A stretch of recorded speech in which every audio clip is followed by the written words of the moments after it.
We begin with the visiting Toronto Argonauts starting defense. At linebacker, number 38 from Penn State, Reggie Givens.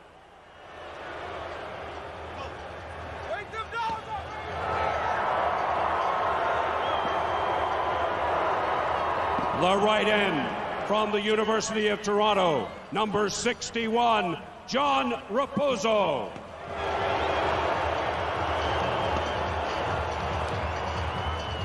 Left tackle from Texas El Paso, number 91, Demetrius Maxey.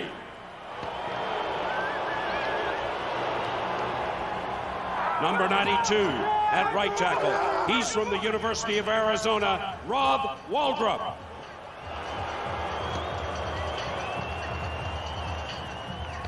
At linebacker, number 37 from Arkansas, Ken Benson.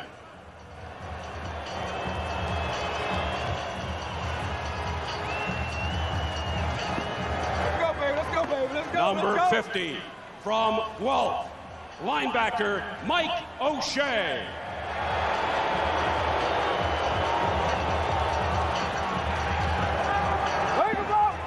Also at linebacker from James Madison, number 26, Kelly Wilshire.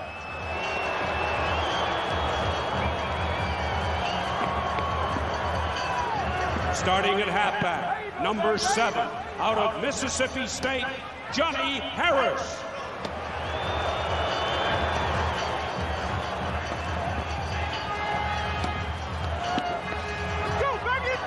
Number 10, from Mississippi, Antonius Bonner.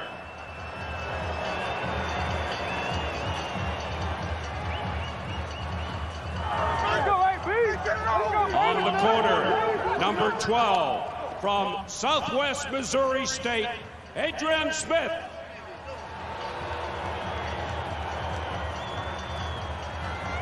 Number 19, also at cornerback, from Liberty, Donald Smith.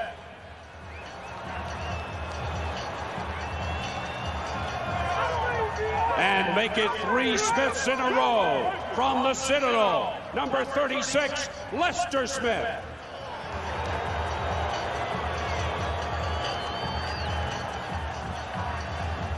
Coach Don Matthews and the rest of the Eastern Division champion, Toronto Argonauts.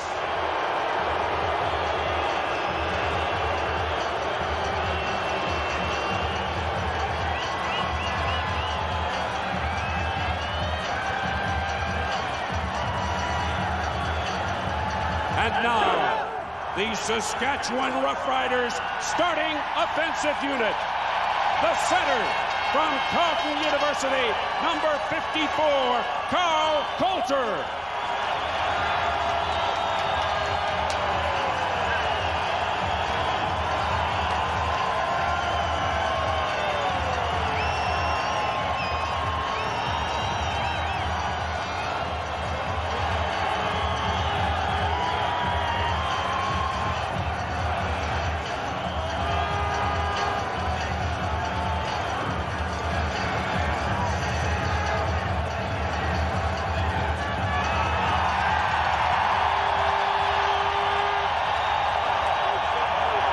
Left guard from Indiana, number 68, Andrew Green.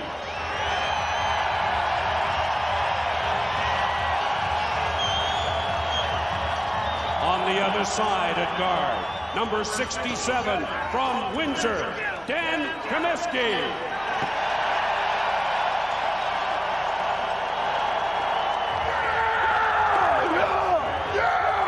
Number 51 from Livingston State at left tackle, John Terry.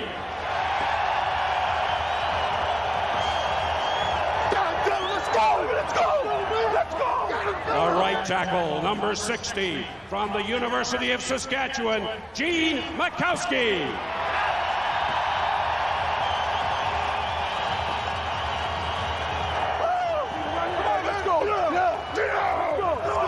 A wide receiver, number 85, out of Fresno State, Titus Winans.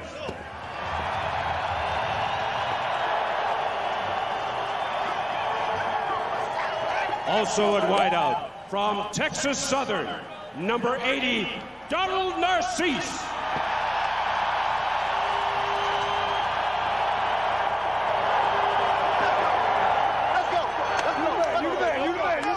Number 10 at slot back, from Saskatchewan, Dan Farthing.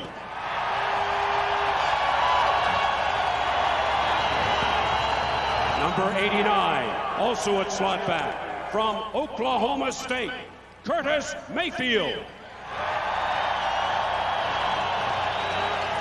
The fullback, number 35, out of Bowling Green, Sean Daniels.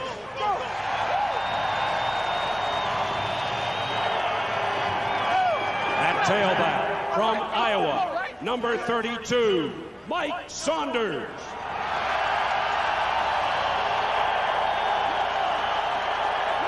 And at quarterback, number 17, from Auburn, Reggie Slack.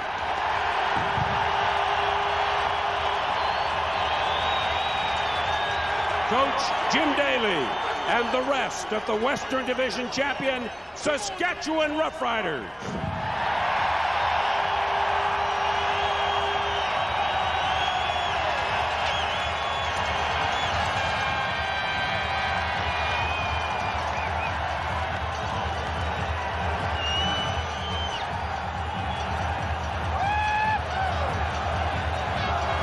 Ladies and gentlemen, here are today's game officials.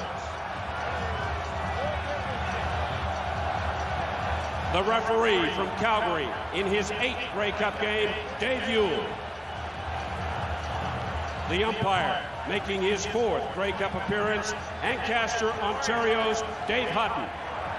From Sherwood Park, Alberta, in his 2nd Grey Cup, the head linesman, Heinz Brademan. Also from Sherwood Park, in his Grey Cup debut, line judge Darrell Barron. The side judge from Orland Park, Illinois, in his 1st Grey Cup, Jack Lyman. Our back judge is from Montreal. It's his 11th Grey Cup game, Jacques Dacary. Today's field judge hails from Hamilton. Grey Cup number 8 for Al McColeman. Our alternate referee is from Edmonton, Bud Steen. And the alternate official is from Grimsby, Ontario, Kim Murphy.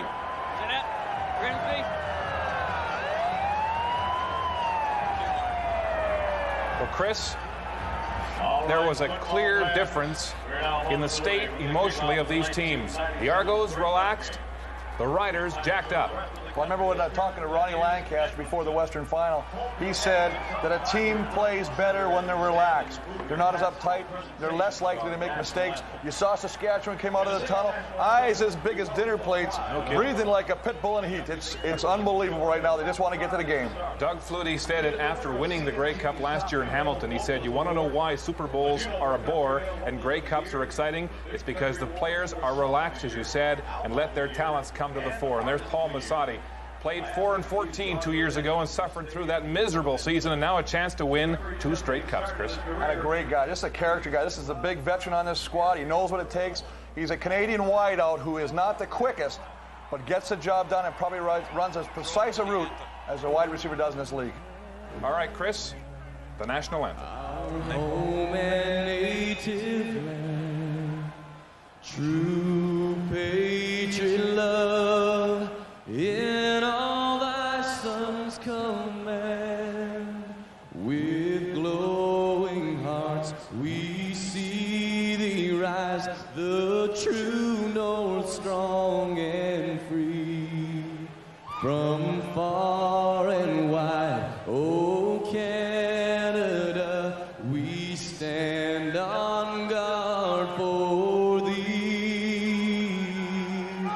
God keep our land glorious and free. Oh Canada, we stand on guard for thee. Oh Canada, we stand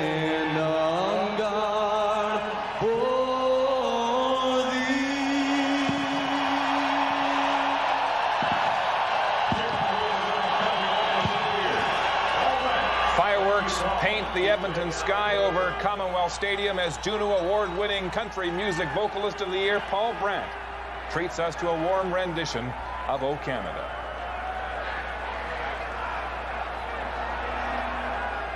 And now Chris Walby, mere moments to the kickoff itself. The players have been introduced. Now I'm sure their emotions are beginning to subside as they begin to think of the task at hand. As we await the ceremonial kickoff today, 3 of Canada's most decorated athletes will join forces for the kick here at the 97 Grey Cup at Commonwealth Stadium. And wait till the fans see who they have in store for this. Dave Cutler, Tom Wilkinson, teammates of that great Edmonton dynasty of the late 70s and early 80s. Cutler with 72 points in Grey Cup action. That's tops all time in the Canadian Football League. And look at Wilkie. He can still move and still looks like he did when he was a quarterback. Wilkie, of course, coaching college football now, the University of Alberta. That drop back figure. And how about Dave Cutler? Was he the last guy to kick off his toe? Please welcome the Canadian who holds the world record for both the 50-meter and 100-meter sprints. He was the athletic with both of them looking at the Grey Cups mounted on the wall here just over our studio at Commonwealth Stadium. 5 in a row. Late 70s and early 80s. Wilkie hoisting the pants there. And of course he's on the Wall of Fame at Commonwealth Stadium. What a team that was, and can the Argos come close winning 2 in a row? That's one of the questions that will be decided here today as we await a 3rd celebrity to take part here in the ceremonial opening kickoff. And he's making his way into the stadium now as you hear the 60,000 fans give it up for the Olympic champion over 100 meters from Atlanta, Donovan Bailey. Now, wouldn't he make a good wideout? He's actually been approached about trying to play in this league, and he's got more things to take care of on the track right now. An amazing story. A man who was a pretty good basketball player before he started taking the sprint game seriously only 3 or 4 years ago. A late bloomer on the track, and he blew them all away in Atlanta in wonderful fashion. Well, Mark, we know he's fast. I tell you, I can't fall to bed as fast as he runs the 100. All right, here's Cutler with the pressure on, and he shanks it.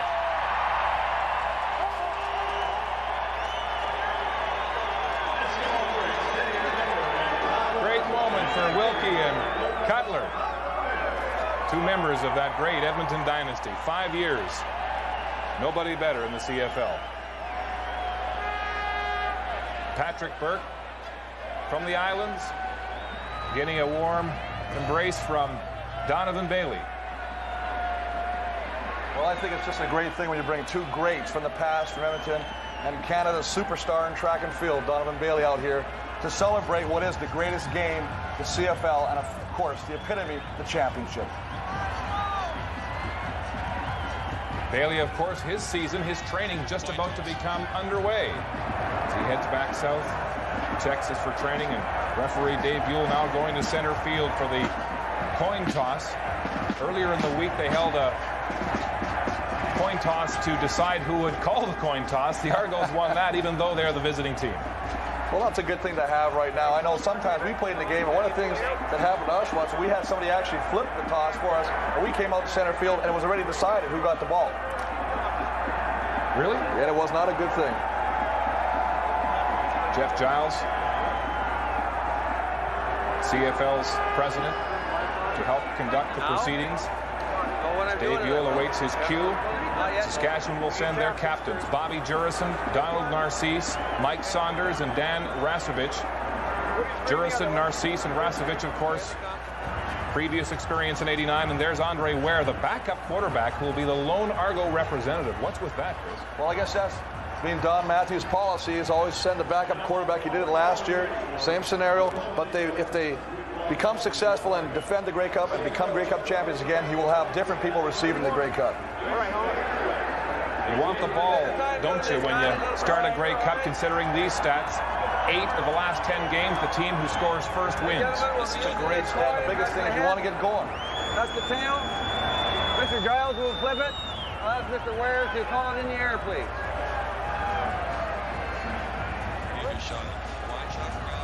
Tails, he calls. And it is tails. You can have your choice this half or the start of the next half. You'll defer to the next half. You will receive. Which end will you kick from? Move them around, gentlemen, please. Saskatchewan, receiving. So the Argos win the toss and defer the decision. And Saskatchewan will receive. Don Matthews attempting to win his 3rd Grey Cup in a row. The high school coach from Portland who was groomed in the Edmonton organization. And there's Doug Flutie. He can associate himself with the great Warren Moon. If he can put 2 Grey Cup championships together, he'll duel with Reggie Slack. Mr. November, has he got one more miracle left? If you didn't know any better, you'd think they were playing for the Green Cup. What a terrific week and a magnificent backdrop here at Commonwealth Stadium in Edmonton. And you couldn't ask for better conditions in northern Alberta in mid-November than these. Well, as Mark Lee mentioned, Don Matthews, his 12th trip to the Grey Cup, says he has enjoyed with his team a perfect week of preparation. On the other side, Jim Daly, his first Grey Cup, but he's got the hang of the playoffs, 2-0. 4 members of his staff have been here before. We'll talk about that this afternoon. Doug Flutie will have to wait as the Argonauts have deferred. Reggie Slack will go to work first. Well, enough of the ceremonies, Chris. Let's get this baby underway. There's Titus Winans, Shannon Baker. They're back to accept the kick from the top Canadian in last year's Grey Cup game, Mike Vanderjagt. And a line drive in the footing already showing to be a factor. It's Shannon Baker. And Baker breaks the first tackle, and he'll go for a run. Vanderjagt, one of the few back, and Baker's all the way down to the Argo 32. What a start, and it could have been fatal for Saskatchewan.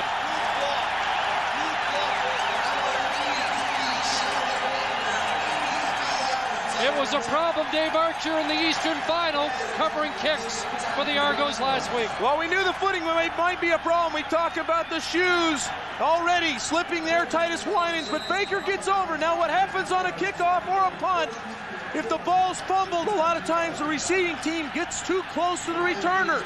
This happens in a couple of monster blocks, allows Baker to get down the field. Touchdown, saving tackle. 74-yard kickoff by Baker. First play of the game. Here's Slack. He'll throw off the option. Narcisse with a catch. And he's down at the 27. 11-year veteran Donald Narcisse, the quiet superstar of the CFL. So often in big games, Chris, it's the guys that have been here before that are going to make the plays, and Reggie Slack knows he can count on Donald Narcisse. Well, as Mark mentioned, he has been Mr. November. Narcisse got close to 7. 2nd and 3. Reggie Slack outside. Mike Saunders out of the backfield with the catch, and he'll have a first down at the Argo 23. Well, Reggie Slack's got to depend on the big people up front, and this group has played well. Terry, Green, Coulter, Kaminsky, and Mikowski. They've played so well. And this group now, Mike Saunders is going to be a key. Must have him catch the football and run the ball, but Mayfield and Farthing, the 2 slot backs, will have to make some plays today for Slack. Saskatchewan has started quickly the past 2 weeks. 1st and 10 at the Argo 23. Daniels straight ahead, and he'll have 3.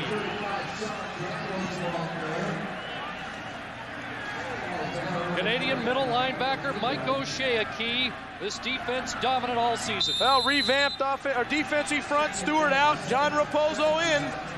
This linebacker core has got a facelift too. Kelly Wilshire will start at linebacker instead of Marcelo Simmons.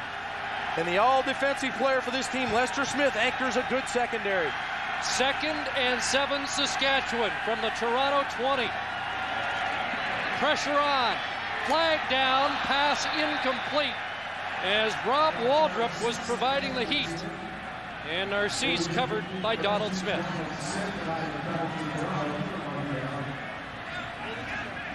Look like we're going to get a hold here, Chris.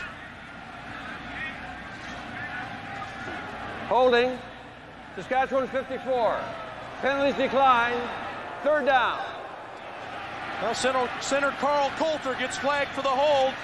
Reggie Slack decided to throw the football down. Now the hold would have come anyway, but we need to look for Reggie Slack to run the football. That's when he becomes most effective. He had an opportunity to run there, chose to throw.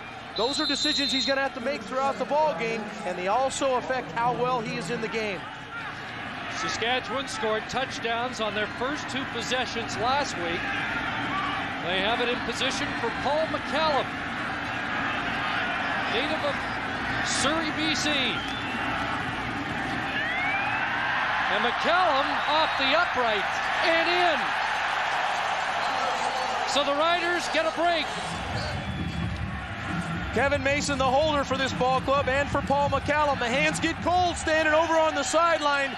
Kevin had to corral this ball. The snap was just a hair wide.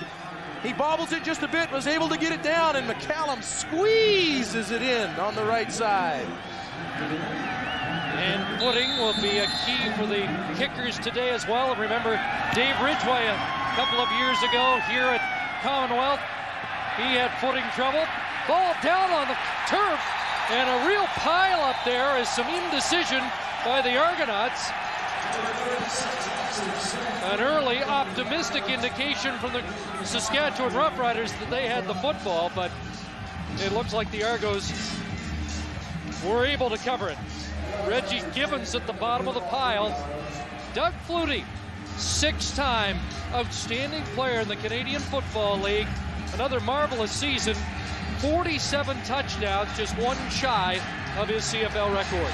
The guy's had another superb season and already has established himself as maybe the all-time greatest. Probably more weapons at his disposal than a year ago. Fakes to Drummond on the first play, outside rookie Andre Kerwin, and he has a catch up near the 39 and a gain of 11 for the young wide receiver who gave up a chance for a medical career to play football.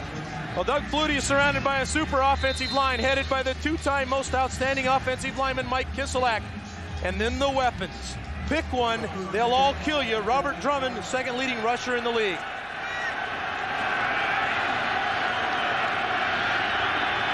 First down Argos, Saskatchewan 38.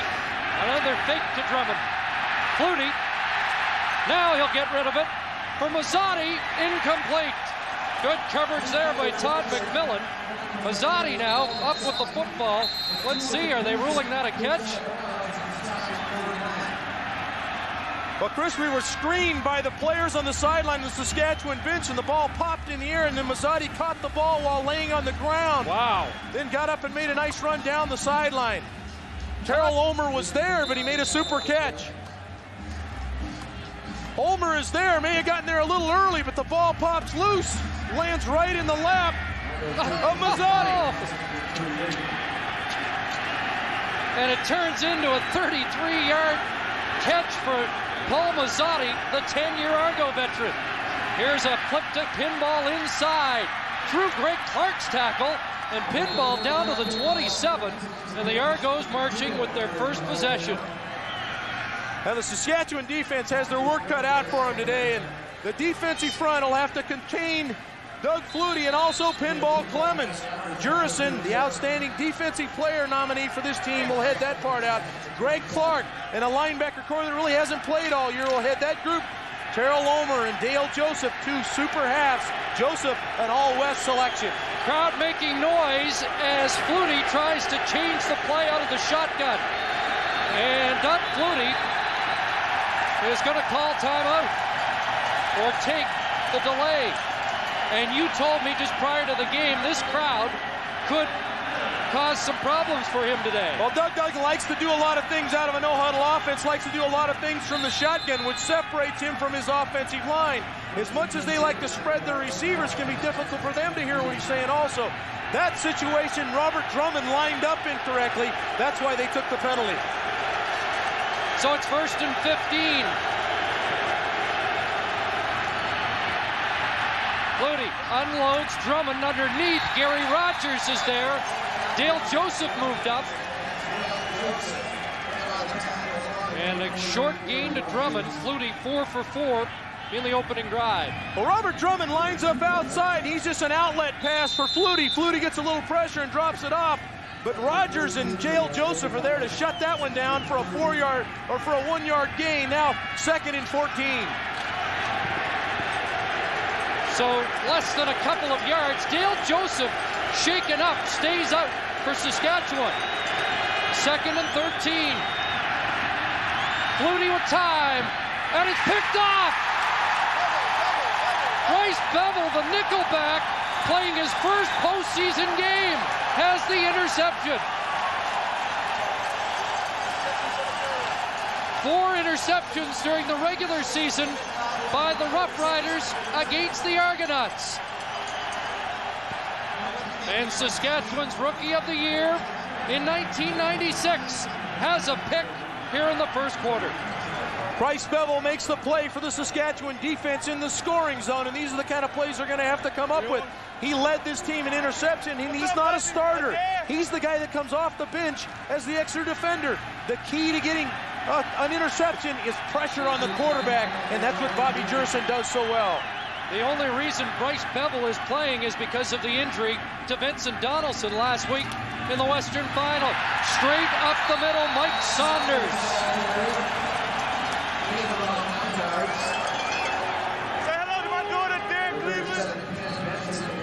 As Bevel says hello to his family, he makes a huge play. The ball a little underthrown to Andre Kerwin. And Bevel was there to make, that's why he's in the game, Chris. He's the designated cover guy that comes off the bench. Only the 2nd interception thrown by Doug Flutie in a Grey Cup game. Mike Saunders with a gain of 9, 2nd and 1 at the Saskatchewan 32. There's the option toss. Saunders outside, and he'll be close to the first down. Well played by the quarterback, Adrian Smith. A super play by Adrian Smith. He had to play off the block out there and then get into Saunders' legs, but Mike Saunders' acrobatic move gets the first down.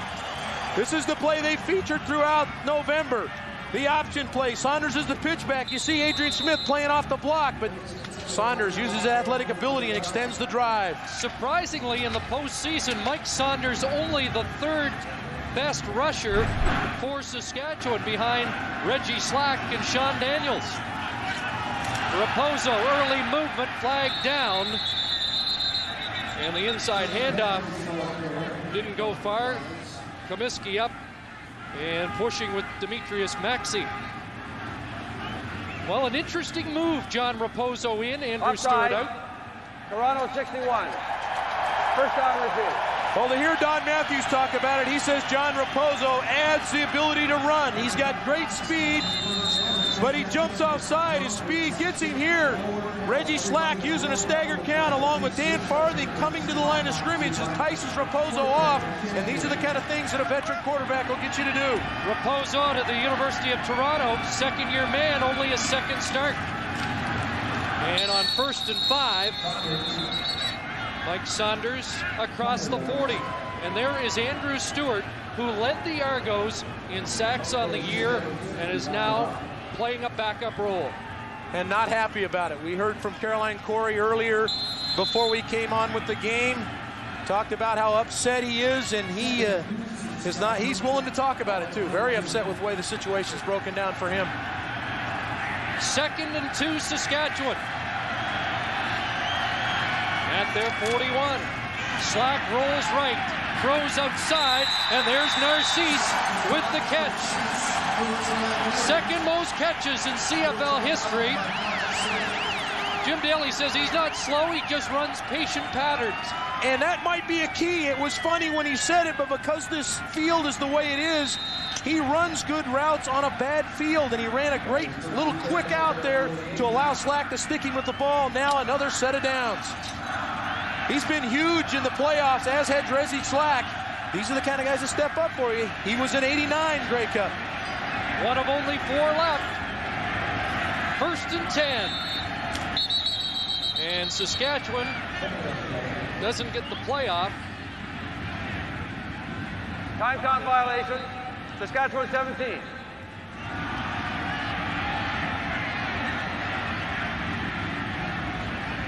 So it'll be 1st and 15 as both teams have taken a time count in this first quarter. Well, this is a ball control offense, meaning they take bits and pieces of a drive and put it together. They've just snipped out a couple of first downs here. So taking 5 takes them out of their realm a little bit. Slack was brilliant, handing the Argos their first loss of the year, but Toronto shut them down the second time. A pass, and over the top, the defensive play made by Donald Smith in his 3rd Grey Cup game. And the fans thought Smith was a little too early on the play. Well, Donald Smith is a solid corner, and if there's a gambler out there on this field, it's Donald Smith. He'll jump the short route. He got beat on the little quick out, but Donald Smith, who had 4 interceptions on the year, has another talent. He's an artist. And on November 22nd and 23rd this year, he's got his own show in Toronto. So if you want more details about that, call the Toronto office and go see some of Donald Smith's work. 2nd and 15, blitz from Wilshire over the middle, and it's picked off. Lester Smith in a battle for the football with Mike Saunders, and the ball hawk safety comes up with it. 6 interceptions in the regular season, and Smith took that away from Saunders. He really did, Chris, and again, it's because of pressure. The Doug Flutie interception, because of the little pressure around his legs. This time Slack gets pressure in his face. He's trying to get the ball to Mike Saunders, who's a very accomplished receiver. Ironically, was a slot receiver for Toronto earlier in the year. But Lester Smith was the top defender on this team amongst everybody. And there's Kelly Wilshire, his ability to get to the quarterback. So they've traded interceptions. There's the shovel toss inside. Drummond taken down. That's a big play by the middle linebacker, Greg Clark. This is just a superior play by Greg Clark in the middle. He plays off the block inside and fights through and makes the play. Pierre Verschuvel was locked on him. He played off and made the tackle against the 225-pound running back. Limits the gain to 4. Greg's wife bet against him the last 2 weeks. The bad news is that she's bet for him and the Saskatchewan Roughriders today. 2nd and 6. Flutie in trouble, and Jurison's got him. Way back at the 30-yard line. The emotional leader of the Green Riders, the 12-year veteran. What Bobby does is he continues to fight. He's initially shut down, but he just continues to push and fight. Kropke flushes Flutie into Jurison, and then Jurison's there to mop him up.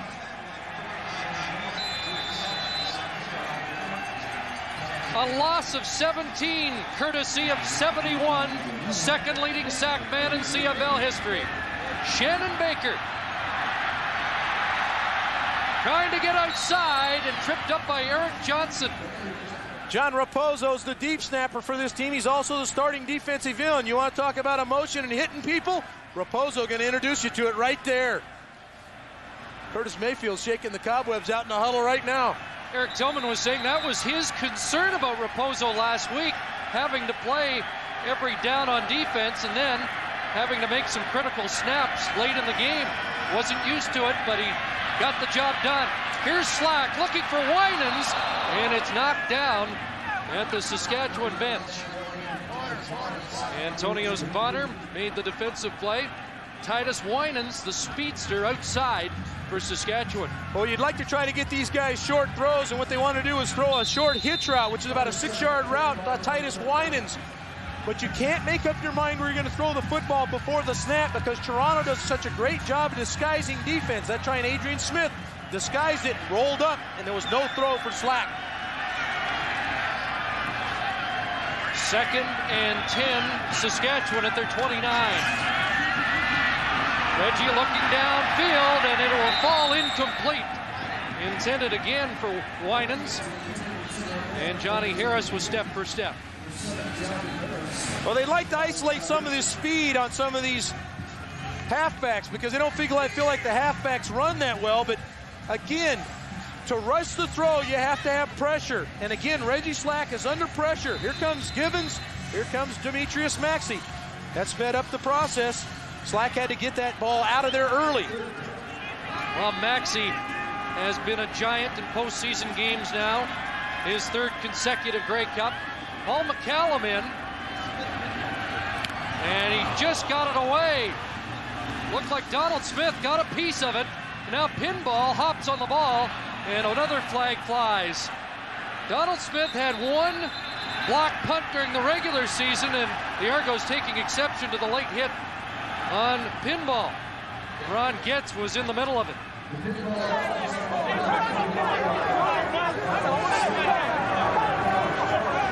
Well, I think when they sort this one out, they're finally going to get a no yards penalty, but here comes the rush. Donald Smith, number 19, flies through and just gets a piece of the ball. You see him lay out, and the beauty of that is he lays out to the block point. Chris, we've talked about it all year. Saskatchewan, first down. Go to where the ball is, not where the guy's foot is. Go to where the ball's going to be, and that's exactly what he did. The no yards penalty against Saskatchewan takes the football to the Rough Rider 32. 4:22 to go, first quarter. Saskatchewan with a 3-0 lead. Handoff, Robert Drummond, dragged down by Jurison as he crossed the 25. A tremendous push up front from this offensive line, and all Robert Drummond did was fall in behind it. Jurison playing outside. He folds back inside to make the tackle, but Willie Williams, see number 65 there? Just blew somebody off the ball. Looked like Gary Rogers just destroyed him, but Jurison falls in, makes the tackle, but not before a 9-yard gain. 2nd and 1, Argos. Drummond, the lone setback, has the ball and has the first down. Robert Drummond, 11 carries last week, 35 yards, 3 touchdowns, but a couple of fumbles, and I think people were wondering, is he 100%? I think he's healthy. I just think we were talking about not having played for about 4 weeks, Chris. I think he sat out the last game of the last 3 games of the season. Then they had the week off before the Eastern Final. Then he finally played. So, you know, he didn't play a lot in the Montreal game, didn't handle the ball a lot in the 18th game of the year. A little rusty. Argos have been efficient in this territory. First down for Doug Flutie. Underneath, Dwayne Demetrician with the catch. Tracked down by Dale Joseph. Ball came loose. And the ball is being whistled down, and Demetrician fought to get it back, but that whistle was awfully quick.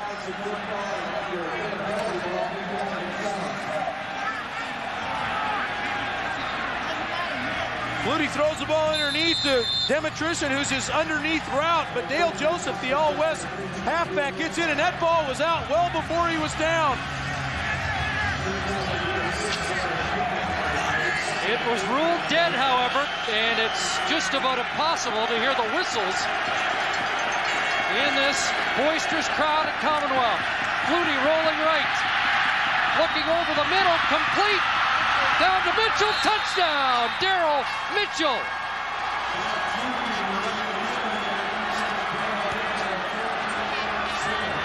A 14-yard strike to the CFL Rookie of the Year. And this is just Doug Flutie buying some time. He'd gotten some pressure dropping and throwing, so now they get him out of the pocket, try to buy him a little more time, get him away from that fast front four that Saskatchewan has. It works out. He has a little bit more time to sort things out. And Daryl Mitchell, this is why he's the Rookie of the Year. He's really adapted to this game. You see him float and find a little area to get into in front of Ron Getz, and nobody can get there in time. And Dave, he's the guy that Saskatchewan couldn't handle all year. 8 catches, 181 yards, and a couple of touchdowns in the 2 previous meetings. And he has a nose for the end zone, 17 regular season touchdowns. So he had almost 1,500 yards receiving this year, and as you said, he ate up Saskatchewan. He had another 70 yards last week in the Eastern Final, so he really has never taken a play off or a week off. And a nice solid throw under duress there late by Flutie, and Mitchell gets in. Mitchell does such a great job running after the catch also. But The drive was sustained by the fact that play was blown down and the fumble. Well, you can see the reaction of Dwayne Dimitrition there. He realized the ball was loose too. He got up and went after it right away, so he knew it was out. And academic because Dimitrition got on the football anyway. Doug Flutie's passes haven't hit the turf yet. He's 7 for 8 and an interception.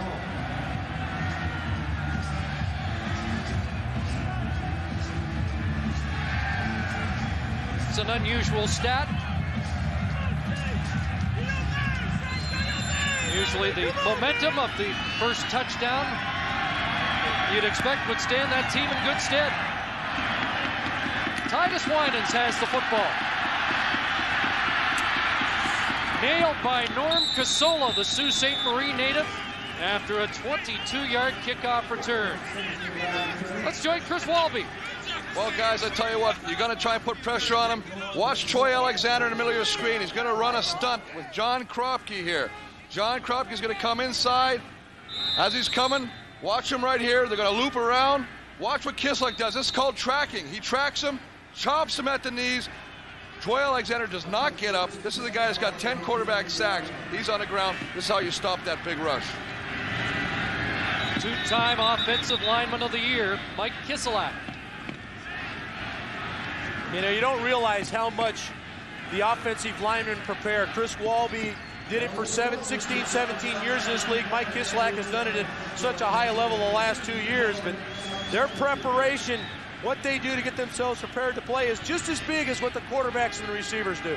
Might be wondering what that official was up to, moving the cheerleaders who were blocking one of the 20-second clocks in the end zone. We've had a couple of time count violations so far. And now Saskatchewan trailing 7-3. Final 2 minutes, first quarter.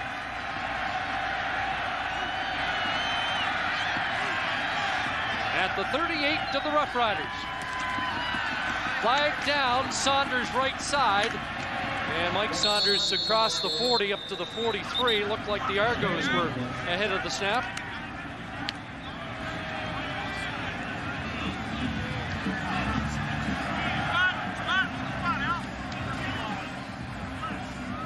Offside, Toronto 61.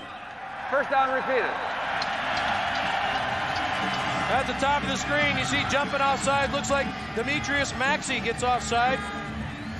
Or no, John Raposo gets flagged. That's his second flag, jumping offside. So Reggie Slack has his in has Raposo in his pocket right now as far as the count goes.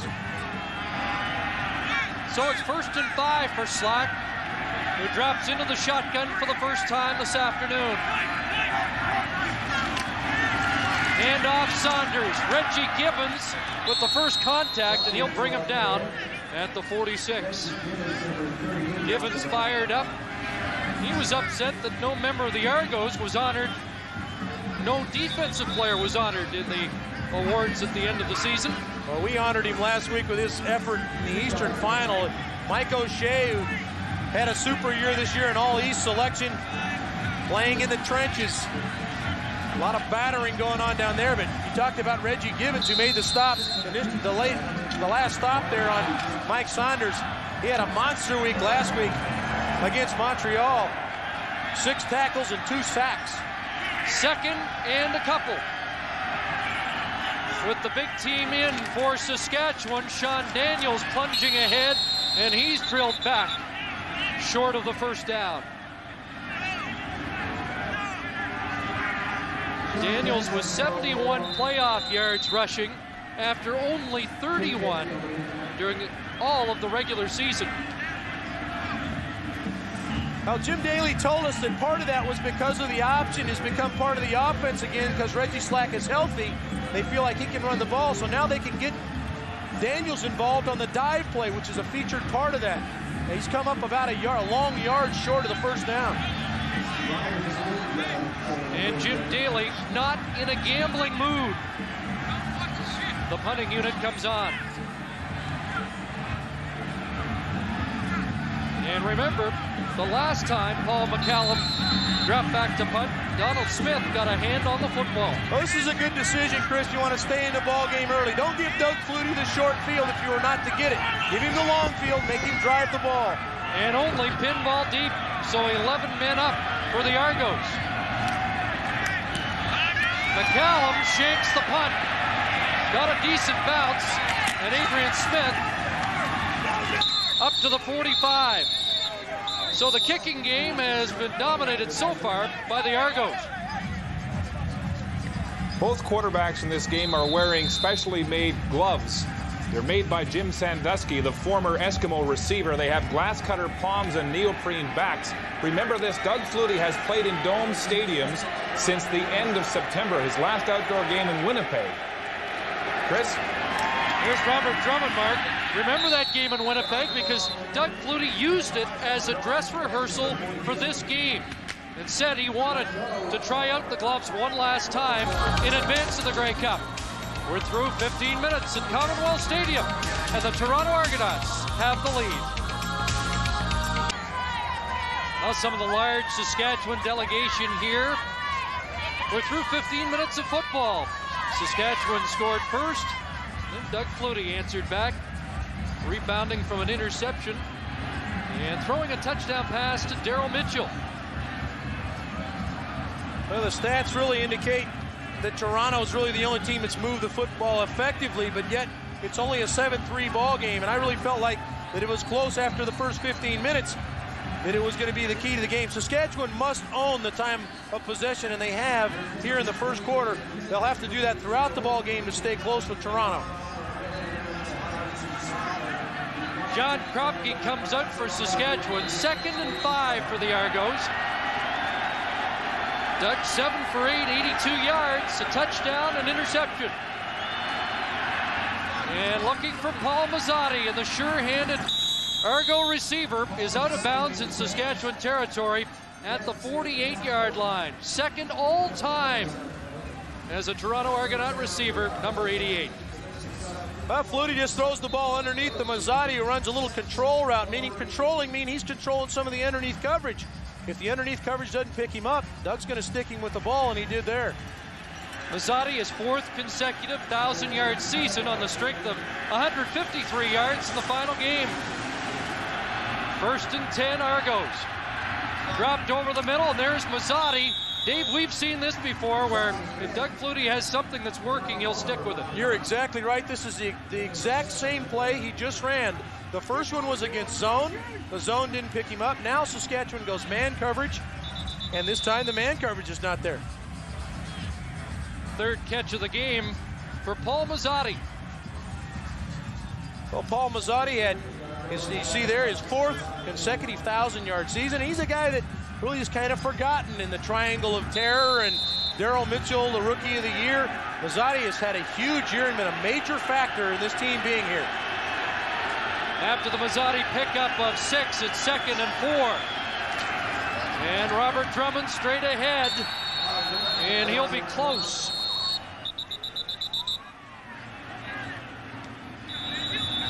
Had to get to the 38.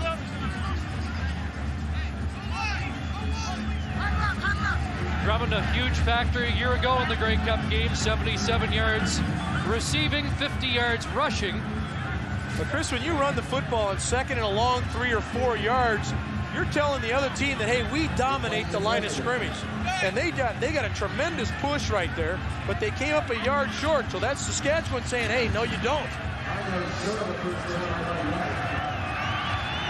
Pinball Clemens told me yesterday he thought that Drummond would be more effective on this kind of field than him because Drummond is that big, strong power back. He's got a wide center of gravity, Chris, and he runs that way, which keeps him upright on a tough field. Here we go, 3rd and a yard, and the Argos going for it. And out of the scatter, Drummond remains, and is Doug Flutie changing the play. Drummond, and he'll have it.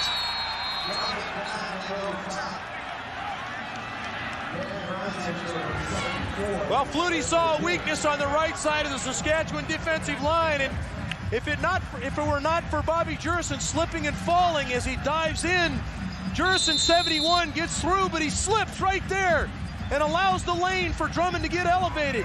Had Jurison not gone down, he would have collisioned Drummond in the backfield for no gain.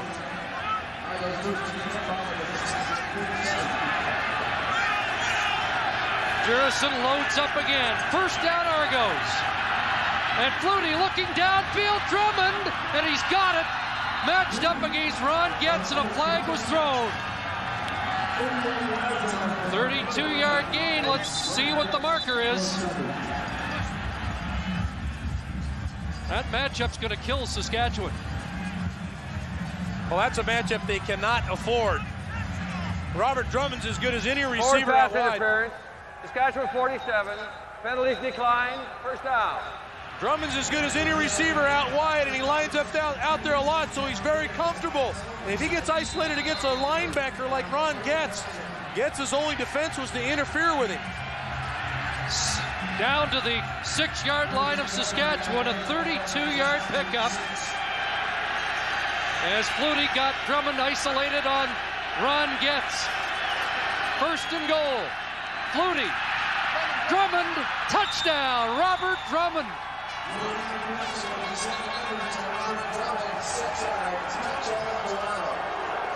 Well, this is an impressive play here, Chris, because they faked the draw play to Robert Drummond, and then they actually faked what looked like was going to be a shovel pass with Flutie floating out, and he just dumps it to Drummond. They do such a great job of making things up in the impromptu thing. See, he wanted to shovel the ball there, but he had pressure and didn't feel like it opened up, so then he sidearms it in. And Drummond has nobody there. He just skates into the end zone. Gary Rogers applying the pressure, but Flutie was able to get it to Drummond, and it's Vanderjet converting the Drummond touchdown.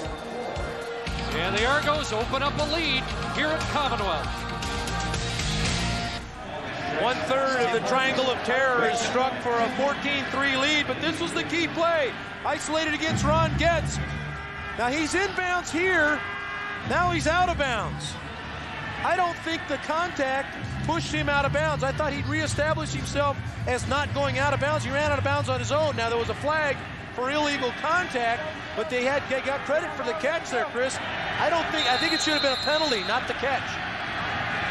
Drummond missed 3 games after undergoing arthroscopic surgery. Still had 18 touchdowns on the year. Shannon Baker is nailed as he picked up the ball on the 27, a 50-yard kickoff by Mike Vanderjet. Donald Smith, who has already played a huge factor on special teams with the partial block, and now that solid tackle. The artist. And Reggie Slack already facing a critical series, you would think, for the Roughriders. I don't think there's any question. This is a huge series of downs for Reggie Slack and his offense. Must move the football, need points on the board.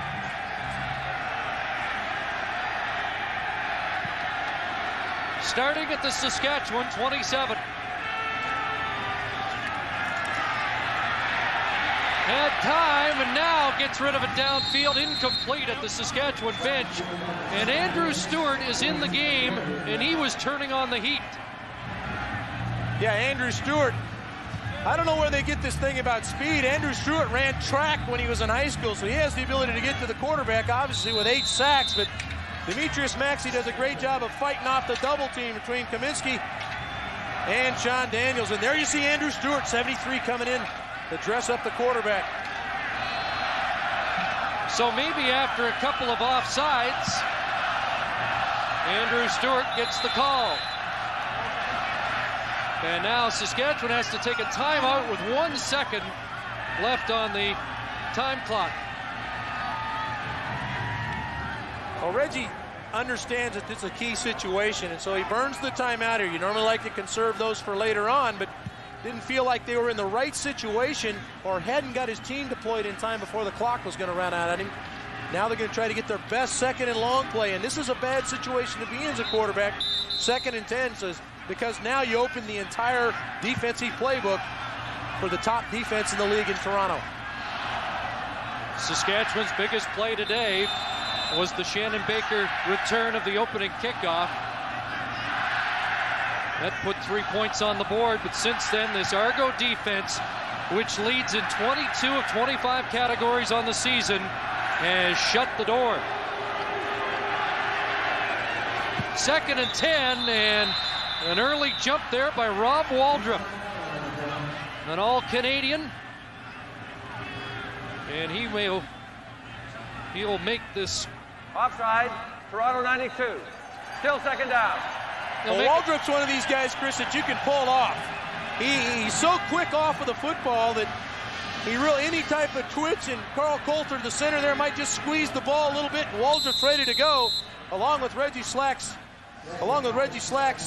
count. But Coulter sees him pulled off. He snaps the ball real quick, gets him 5. A different play call now on 2nd and 5. Slack hit as he delivers, and it falls incomplete.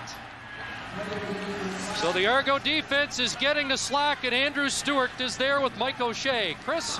Well, I tell you what, one of the nice things right here about Andrew Stewart, he's back in the game. Here he is here, just lined up. You're going to pull. Watch, Andrew Green, the lineman pulls out. You can't have a mismatch with Saunders picking up Andrew Stewart. That's a mismatch. Causes him to run out of the goal. You got Demetrius Maxey right in his face. That's not what they want. Andrew Stewart playing with a bit of a burr in his side. McCallum, better punt.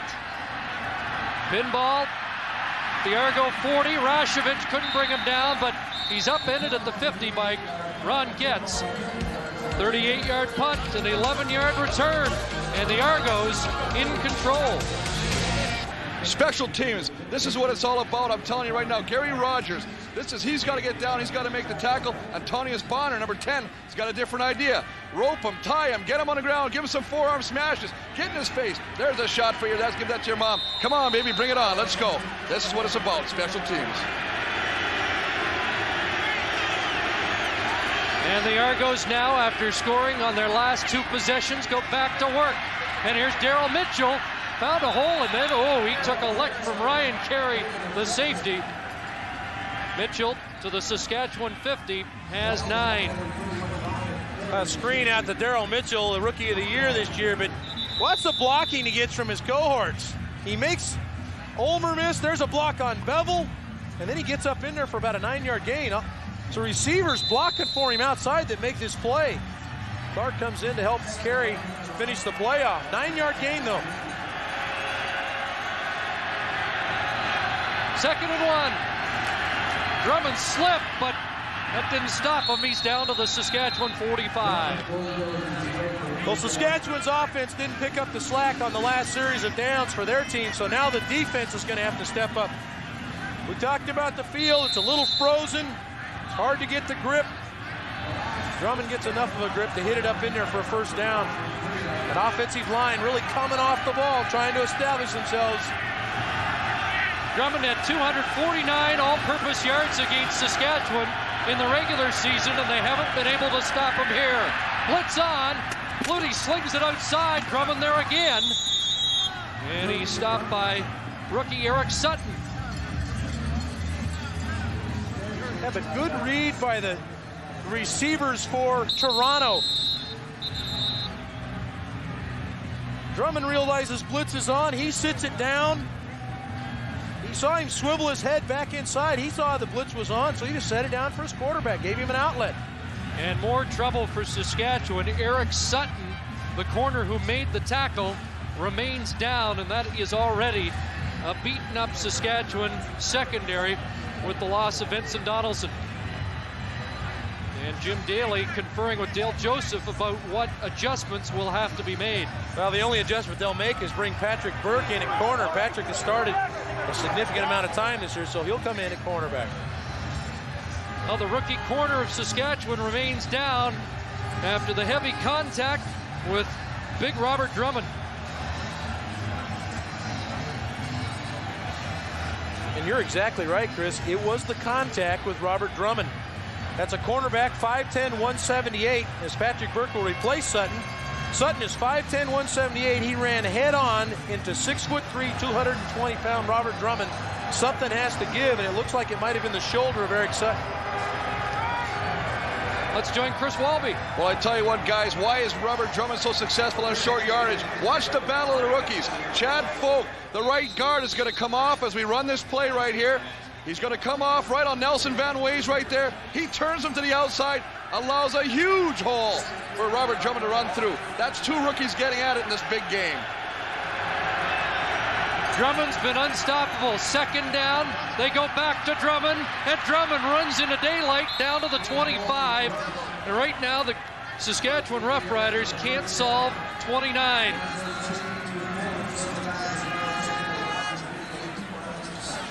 Well, when you get to this time of the year, you talk about the playoffs and now the Grey Cup. A ground game is the key. Robert Drummond, the second leading rusher this season, is now pounding the ground, and it's all because of the big guys up front. The offensive line are establishing that they own it. Toronto first down. At the 25, don't get the playoff.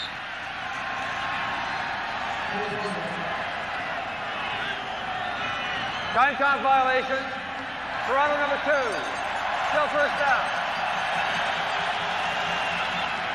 Well, that time Saskatchewan was coming with a blitz, Chris. They're mixing everything up. They're throwing zone, blitz, matchup, man coverage situations. They really have not found a way to solve Doug Flutie. The only incompletion was the interception. First and 15, and it's Mitchell. And Daryl Mitchell down to the 15-yard line. Patrick Burke came across. Daryl Mitchell, Doug Flutie says, is the most explosive receiver he's ever played with. Daryl Mitchell outside again. It's just a little screen outside to Mitchell. He does such a good job of running with the ball. Great block from Pinball Clemens. Sprung him.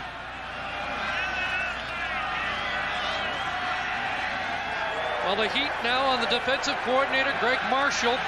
The former Ottawa Rough Rider looks on. First and 10 at the Rough Rider 15. Flutie to Drummond, and he can't hang on. And that's the first Flutie pass of the day. No one is caught.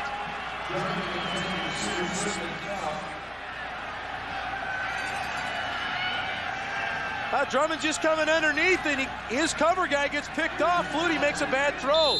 The throw is inside. Drummond may score. Doug's in such a big hurry to get him the ball that he didn't plant his feet and throw it. Threw it behind his receiver. Now second and 10 from the Saskatchewan 15. Fans exhorting the Rough Rider defense. Here's the rush, and Flutie gets outside. Looks against the grain into the end zone, and it hit the upright with Pinball open.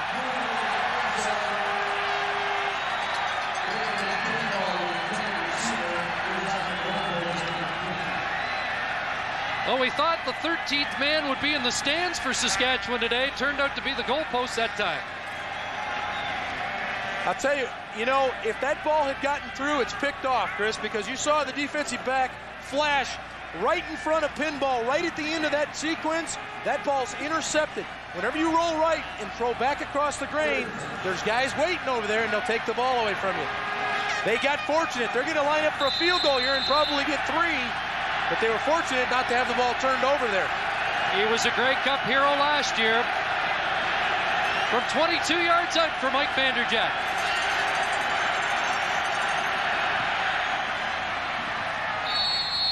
And the Argos now have points on 3 consecutive possessions. Upon further review, maybe the 13th man was for the Argos. Yeah, look right here, Jason Mallett, 22. I'll tell you what, he picks that ball off if it doesn't hit the crossbar or the upright. Doug got away with one there. The Argo bounce has been evident a few times so far today.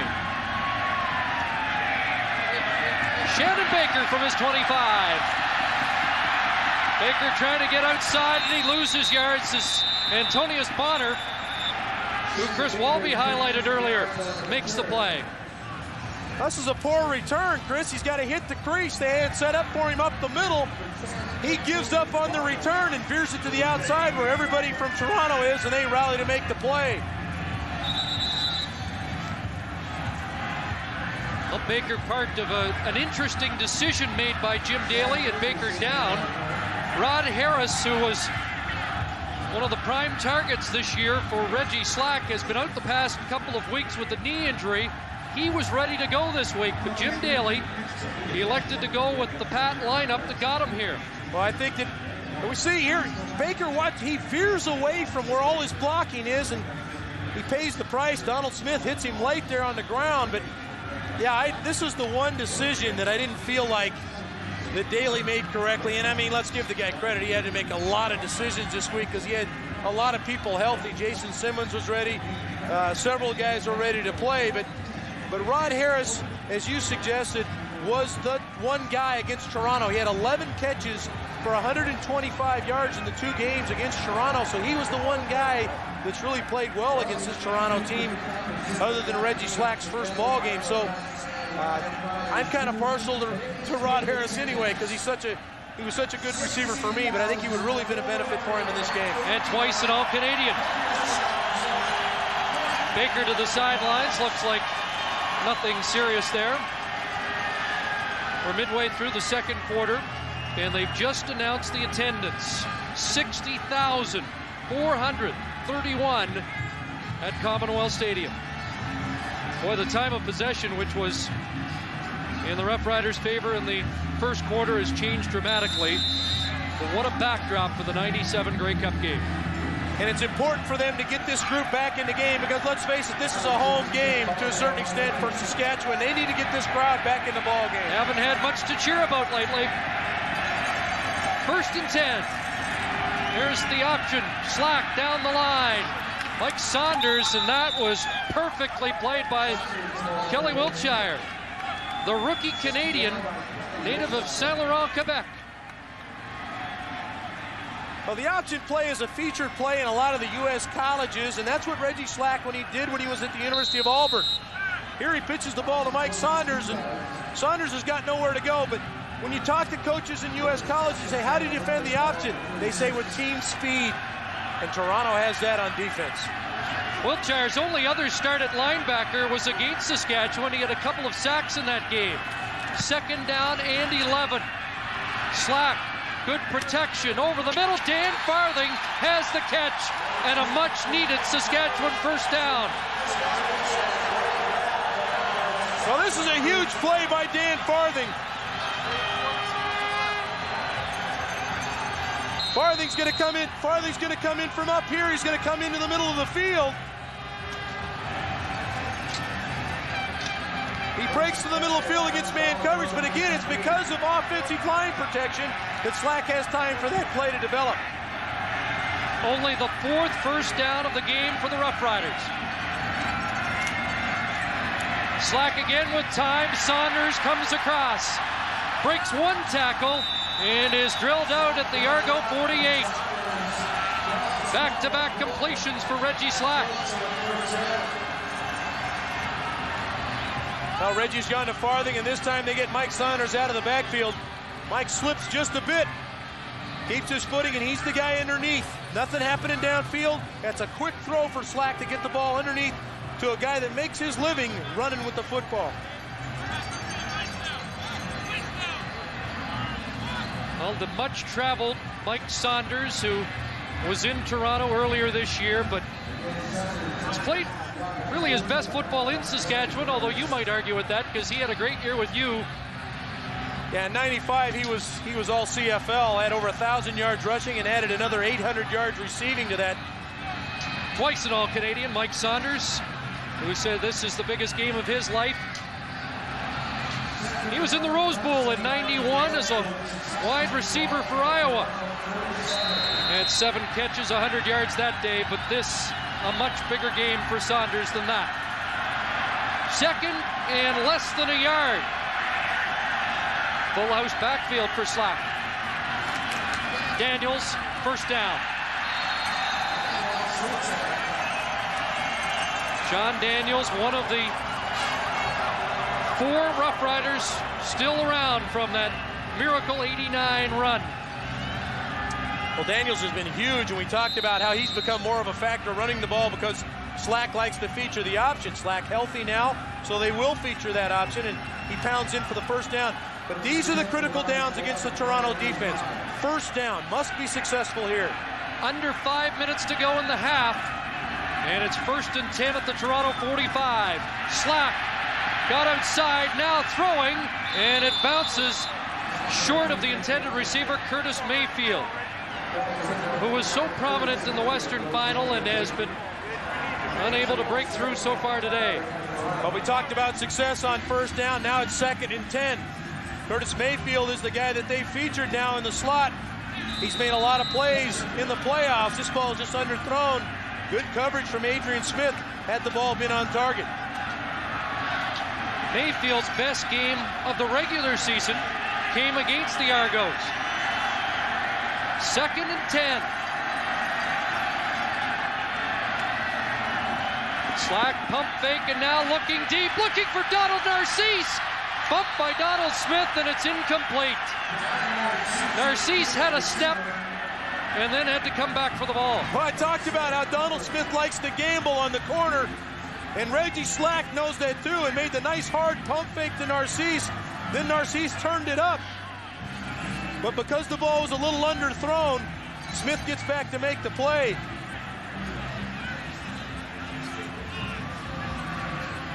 Maxey just shoves Mikowski right back into Slack, but he did a good enough job to give him time to throw the football there. Ball was underthrown a bit. Well, the wind is at Paul McCallum's back. It would have been a 52-yard field goal attempt, but they elect to try and angle this one out of bounds. And McCallum has a good bounce here to Clements at the 5. And pinball initially hit by Rick Walters, an Edmonton native, playing here at Commonwealth Stadium, a fan of the old Eskimo teams, and he makes the stop on pinball after a 38-yard punt by Paul McCallum. Doug Flutie has been a slow starter in the past against Saskatchewan, not today. Yeah, coming into this game, Chris, he'd really struggled against Saskatchewan's defense. He'd thrown 3 touchdowns and 4 interceptions, but has now tied the record for most completions with Bernie Filoni in the Grey Cup.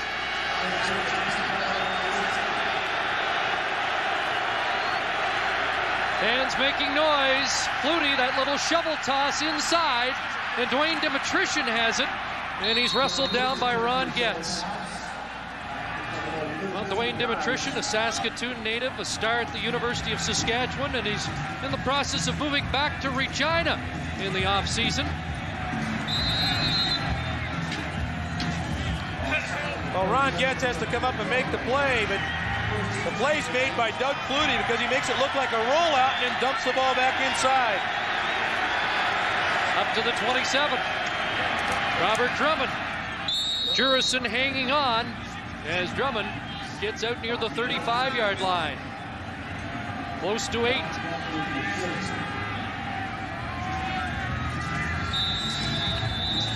And we're down to 3:01 remaining in the half. Timeout on the field, with the Argos up by a pair of touchdowns in Edmonton.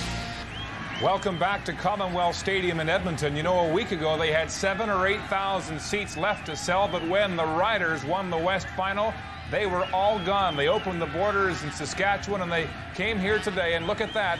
Today's Grey Cup, the 3rd highest attendance of all time, over the 60,000 mark by 431. Chris? I think the only people in Edmonton that took the weekend off were the fire marshals, based on some of the parties here in town. And a whistle before the snap of the football. And this was procedure. 5 seconds left on the time clock for Doug Flutie.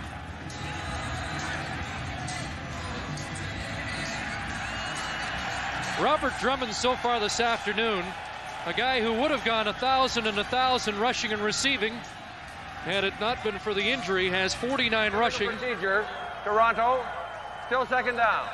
and 49 receiving with the touchdown catch already today. Yeah, and a lot of speculation had Drummond not gotten hurt. As we'll see the movement at the top of your screen, Jeremy O'Day with a little flinch. But a lot of speculation, if Drummond hadn't gotten hurt for the final 3 or 4 games of the year, he might have been the MVP of the league. 2nd and 7 now at the 29. John Kropke in pursuit of Flutie, who gets it away. Mazzotti on that far side. This time it is incomplete.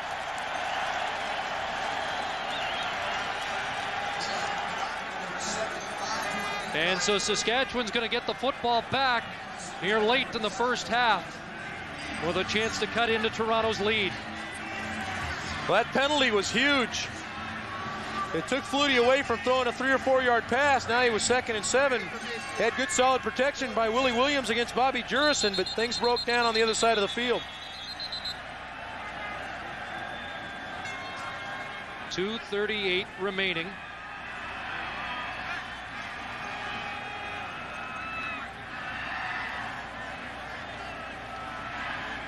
And the ball had not been whistled into play, so now they'll do it properly with Vanderjagt, who had a 53-yarder with his first punt. Hauled down the high snap. This kick not as long. Shannon Baker's back, and Baker is hit almost immediately. Not much there. 38-yard punt, 5-yard return. And if Saskatchewan, who have been dominated for the most part here, could get points on the board before the half, they'd be back in it. Chris? Well, I tell you what, when you're playing short yards, you're lucky Toronto took this penalty. Take a look at this and the rear end level. You can't be up that high. Watch as they come off the line. He just gets taken back. There's a hole. They're lucky they got procedure, but he would have got killed on a play. You got to keep your butt down in this game, especially when the ground is as icy as it is. Well, now they go to work on offense. Sean Daniels, short gain up the middle. Dave, the last 5 possessions for Saskatchewan, an interception and 4 punts. Well, we're not seeing a lot of variety. We're seeing the same things over and over again. The plunge into the middle off of the option play. Need to show some variety. Reggie Slack's ability to move, getting back in the shotgun, get people out of the backfield, give him some options. He had 102 yards rushing against Calgary. He does not have a yard on the ground today. 2nd and 8 from Saskatchewan's 48.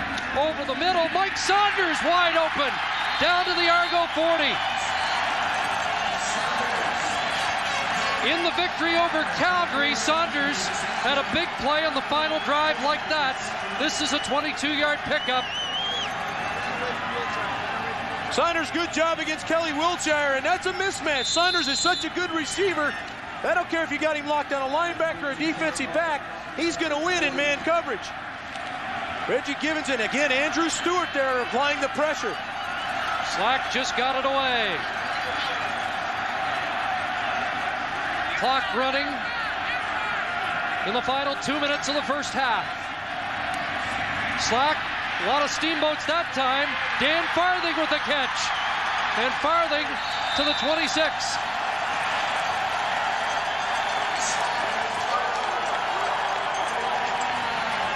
Well, now they're giving this crowd something to pull for. Good decision here by Slack, but again, it all stems from good protection. Good, solid protection up front. Reggie waits and then throws the underneath route against the zone. Farthing has the first down. The Farthing family here in droves. Grandparents George and Grace watching back home in Saskatchewan. First down at the 25-yard line. Again, time for Slack. Open receiver Mayfield. And he's down at the 12-yard line. And for the first time today, Jim Daly's offense is operating at high efficiency. Saskatchewan coming into this game felt that they've got protection on their quarterback, that the defensive backs for Toronto could not cover the speed of these receivers. Good route that time by Mayfield. He comes off on the curl route, plays off the jam of Bonner, and another first down. Knocking at the door, 1st and 10 from the 12 of Toronto. Again, some time for Slack. Saunders, and he steps out near another first down. Reggie Slack and the Saskatchewan attack heating up. We talked about Mike Saunders' ability to catch a football out of the backfield. He's the inside receiver, just floats into the flat. Slack with a good accurate throw. Dave, he's there, Robert Drummond. We talked about protection, and that's the key to any quarterback's success, whether it's Doug Flutie or Reggie Slack, and good protection up front there by Mikowski. And while the measurement is taking place, Reggie Slack has gone to the Saskatchewan bench. You might like this, Dave. Slack's got an extra down here, second and about a foot to go. Well, I think there's a chance for him to take a shot. I don't think they will this close, but Chris Walby, offensive line stepping up. What are they doing different here? Well, I tell you right now, you're right. They're fired up. They're getting some confidence. They're getting some pressure early from Waldrop. They've settled down. The guards especially, Comiskey and Green, have really stepped up their game. The ball is at the 3. It's second down and less than a yard. Daniels, touchdown!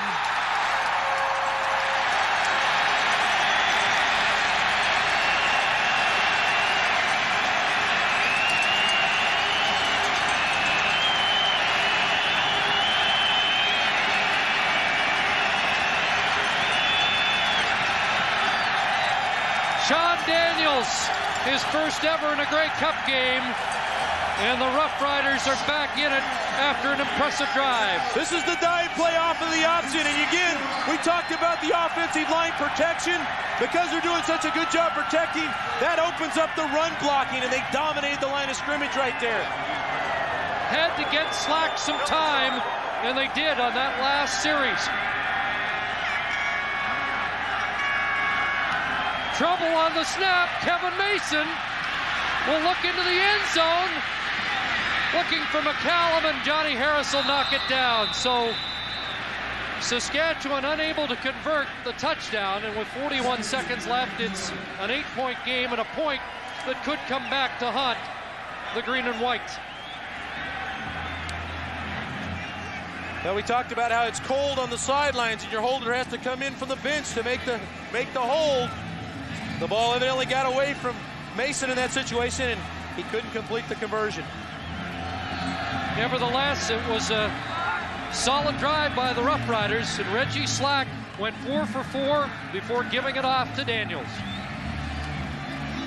Now, we talked to Chris Walby earlier about the pass protection. Now, Chris, you got to come off the ball. Take a look at this. Rob Waldrop getting knocked back. Carl Coulter, that is what you want out of your center. Coming off the ball here, low, getting underneath him, straightening him up, and keeping him away from the ball carrier. There's the seam, there's the touchdown. Hey, Chris, did you see, was there more resolve in the offensive line there? It just seemed like they came out and played hard, much more hard there. You can play with anybody. They got to just get confidence. They're starting to get it. And as I said before, this line is picking it up. And if they do, it's going to make the second half real interesting.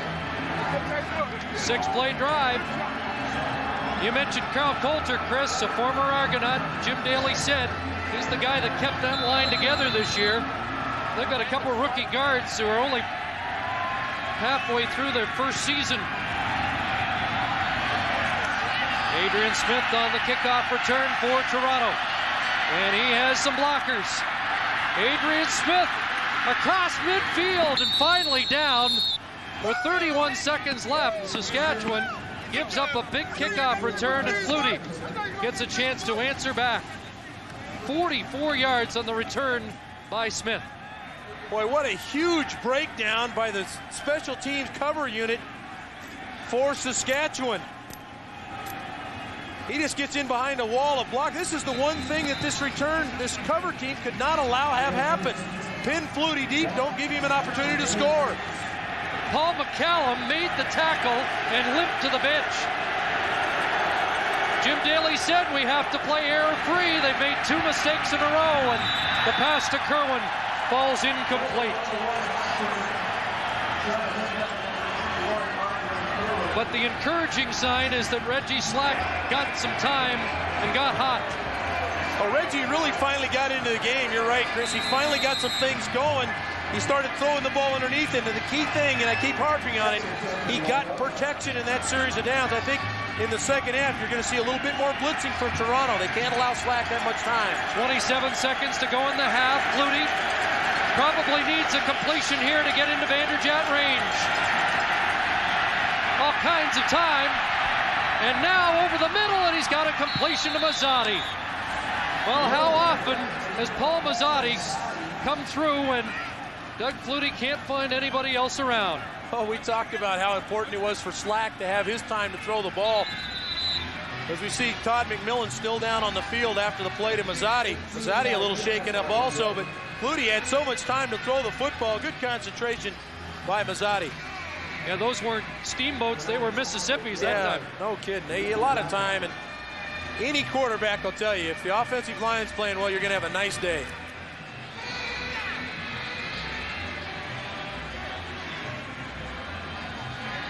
Doug getting involved in the game in a lot of ways. Most of the time it's with his arm, but he body languaged that one in there. Boy, he was fired up prior to the game on the field, and he's found Mazzotti 4 times already this afternoon. See, Virtual runs Jurison past Flutie. Flutie's ability to float by, stay in the pocket, provided the time for the throw. Eric Sutton had been shaken up and returned to the game, and now it's Todd McMillan getting attention. Roughriders have employed 11 different DBs this year, and there's Greg Marshall. Greg Marshall was in the 81 game when the last time there was this unbalanced a matchup. Ottawa was 5-11 that year against the Dynasty team from Edmonton, and we remember that Marshall and the Roughriders almost pulled that amazing upset. And he said this team is using that as motivation today. Well, that's the classic adage that's why you play the games, Chris. That's why Saskatchewan went to Calgary 2 weeks ago. That's why they came to Edmonton last week. I'm sure you can get rushed out there. Okay? We're going to go coach. Let's go hold the coach. He sends in the defensive signals to Bobby Jurison, and a lot of people feel that Greg Marshall is one of the next head coaches in this league. And very slowly McMillan making his way. It looks like that could be a wrist injury or shoulder.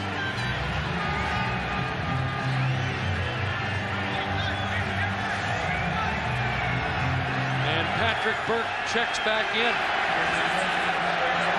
It's 1st and 10 Toronto with 19 seconds remaining in the first half. An 8-point Argonaut lead.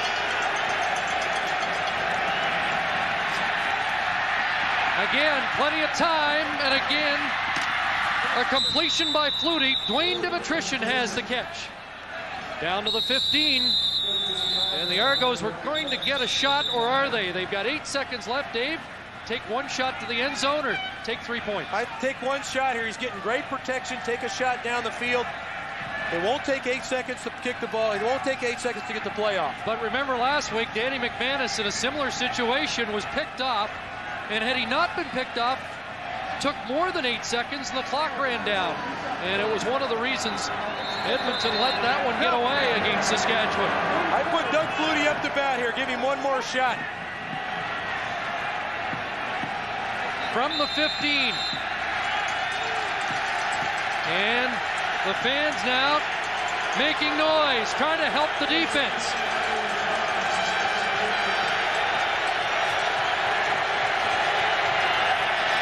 Flutie quickly gets it across. That's Mitchell, Daryl Mitchell, and he's down with 2 seconds to go. Mitchell almost danced his way out to the half. Well, I'm really surprised that Doug threw the ball underneath there, because the clock could have very well run out, as you suggested, against, as it happened for Edmonton last weekend. You'd like to probably throw the ball in the end zone, take a shot in the end zone. If it's caught, it's a touchdown. If it's incomplete, you kick the field goal. But they got fortunate enough to get Mitchell down in time for the field goal shot.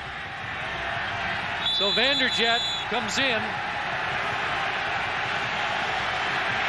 And this field goal from just 12 yards out.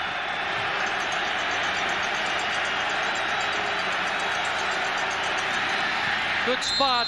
And Vanderjagt splits the uprights. On the final play of the first half, Doug Flutie razor sharp in the opening 30 minutes. Todd McMillan, a rider casualty. And the Toronto Argonauts have an 11-point lead at the half. Let's join Caroline Corey. Thanks very much. Don Matthews is with me now. Don, the Riders are trying to keep this thing close. What would you like to see your team come out and do in the second half? Well, just more of the same. I think our defense controlled it most of the time. We're stopping their run. Reggie's getting a little bit more time to pass, and the field is pretty slick. It's hard to get a pass rush, so we're going to try to generate some pass rushes next half. Nice to go into the room with the lead. It is indeed. Thanks very much, Coach. Back to you, Mark. All right, Caroline, the Argonauts dictating the terms in a hastily played first half. Toronto up 20-9 over Saskatchewan as both teams retire to their locker rooms to make the first half adjustments. We'll check the numbers after 30 minutes on our Canadian Tire stats board. Well, everything now starting to shift towards Toronto. They owned the football. We saw the time of possession at the end of the first quarter. That was all Saskatchewan. Now Toronto's owned the football. And Jim Daly alluded to the things we talked about in our halftime highlights were the big plays on special teams. The two things he's talking about was the block punt and then the big return by Adrian Smith. We're underway, second half. And Adrian Smith faked a pinball. And he finds some room up that side again. Adrian Smith past McCallum. Foot race, and Adrian Smith's going to win it. Touchdown, Toronto, 95 yards.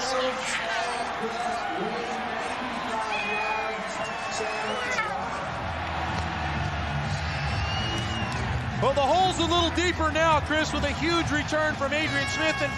And now here's another special teams mistake. They faked the reverse to pinball Clemens. And the Argo fans are cheering. You watch, Adrian Smith is going to catch the ball, and now he's going to fake the reverse to pinball Clemens. Now he finds the wall. Brendan Rodgers with a nice block. And Adrian Smith can fly. Runs by McCallum, the last line of defense. Kind of a weak effort by McCallum there to make the tackle. And then Smith takes it on in. Gizmo Williams last year against Toronto had a 91-yard kickoff return. Smith just topped that. Vanderjagt adds the extra point. And Adrian Smith, who clinched last year's Grey Cup game with an interception in the final minute of Danny McManus, finds the end zone again.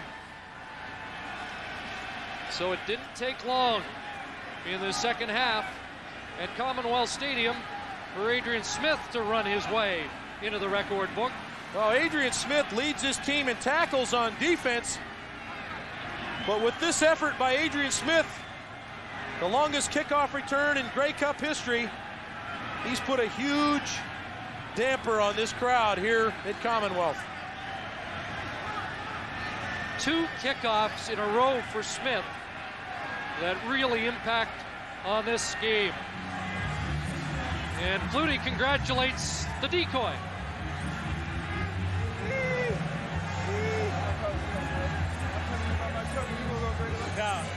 Well, last week here in Edmonton, it was Curtis Mayfield with a punt return touchdown.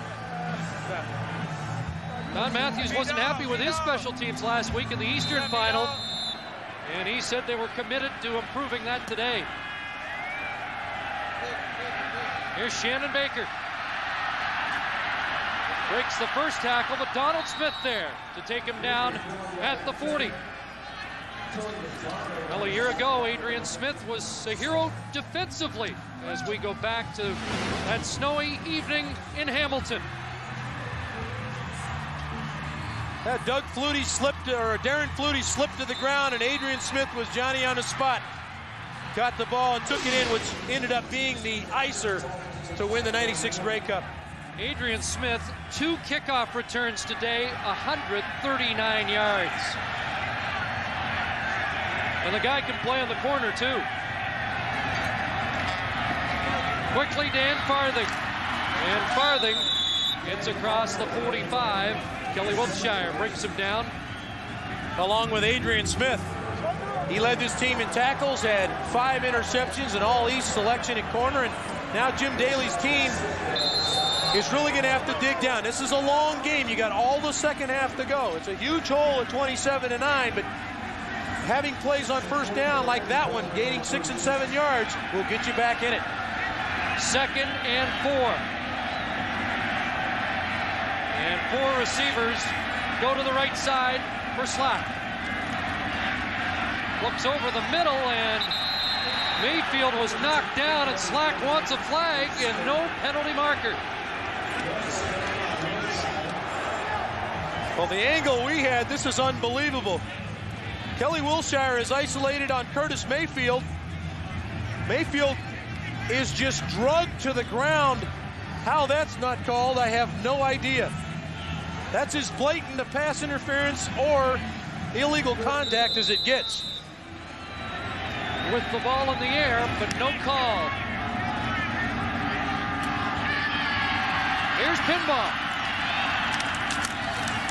And can't get through the traffic. Ron Getz was there, 9-yard return. 36-yard punt by McCallum. Well, this crowd, prominently Saskatchewan fans, are predominantly was ready to raise a little hell in the second half, and Adrian Smith has quieted things here considerably. Well, Saskatchewan was benefited by Trooper coming in here at halftime and really cranking the crowd back up to a fever pitch, but the return by Adrian Smith has dulled that significantly. And now the conductor will go to work. 18 of 23 in the first half. Rush on, gets outside of Ron Getz. Pinball up the sideline, and Terrell Ulmert knocks him out near midfield.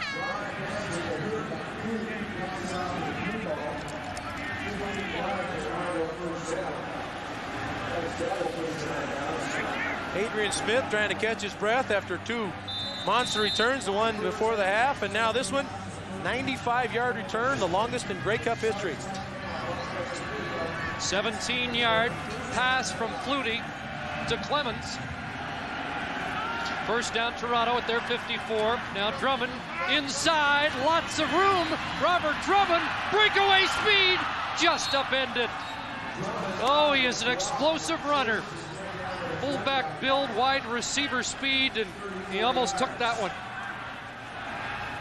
Well, Greg Marshall, the defensive coordinator, is going to have to reach down and find something for this defense to pull them back in the game. They need something to happen, whether it's blitzing or something, to stop Robert Drummond, Doug Flutie, and Pinball Clemens and the rest of this Toronto offense, because just a shoestring tackle by Dale Joseph kept Robert Drummond out of the end zone.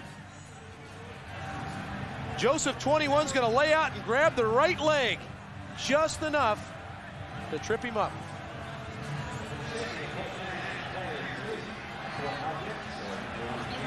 And Joseph paid the price. He's laying on the ground after the hit. That's not the first deep back today that's gone down after a hit on Drummond. Well, you see the head comes in and collisions Drummond's hip, and then he grabs the leg and drags him down, but can't reiterate enough the fact that that guy's 6'3", 220 pounds, and he comes in and lays a lick on the DB. Chris Walby, what'd you think about that? I tell you what, this is the way you come off the line. The right side of Toronto's offensive line right here. Watch these guys come off on the ball. Joskus takes Jurison. Look at Dan Payne right at the bottom of your screen there. That's your middle linebacker, Greg Clark. He's got to be making those plays. You can't get blown by the guard like that. And Chris, Dan Payne, a member of that 89 team. Here's Joseph up and heading off. Now let's talk a little bit more with Chris Walby downstairs. Chris, you see what's going on with the defensive line. What do they need to do defensively up front to shut down the run? Well, I think they're playing a little conservative right now. They tried to run a stunt the last time, and Getz could not corral Flutie, who threw a little outlet pass to Pinball. They got to start doing something, change up the looks, because he's got them figured out right now. At the 21, Flutie fake to Drummond. Jurison strings him out. Flutie pulls it down and gets outside and skips out of bounds near the 13-yard line. First rush of the game for Doug Flutie, who last year ran for 98 yards in the snow in Hamilton. Well, staying with Chris downstairs, Chris Walby. Chris, you sense that the Toronto offensive line is taking control of the line of scrimmage. How does that make you feel as an offensive lineman? You feel like you're in control of the game? Well, I tell you what, your confidence level, we talked about Saskatchewan last half, picking it up right now. Toronto's offensive line, Big Dan Payne, Kislik, they are controlling. They're not even controlling, they're dominating. That's what we got to talk about right now. Controlling is one thing, but these guys are dominating. Payne, 6'7", 300 pounds. 2nd and 3 Argos. Drummond, handoff, and the high hurdle across the 10 for another first down. I think that was a good way to describe it, the way Chris Walby just described it, was dominating the line of scrimmage. We felt like they were starting to do a little bit of that in the first half, but they've certainly taken control, and it looks as though the kickoff return by Adrian Smith has taken a little wind, some of the venom out of this snake that this defense has been in the playoffs. They've been able to reach out and sting their opponents at certain times. They really don't feel like they have. It doesn't look like they have that right now. Well, they are following the script, and that's bad news for Saskatchewan, who have really struggled in the third quarter all year long. First down, and Flutie goes the opposite way, and Doug Flutie scores.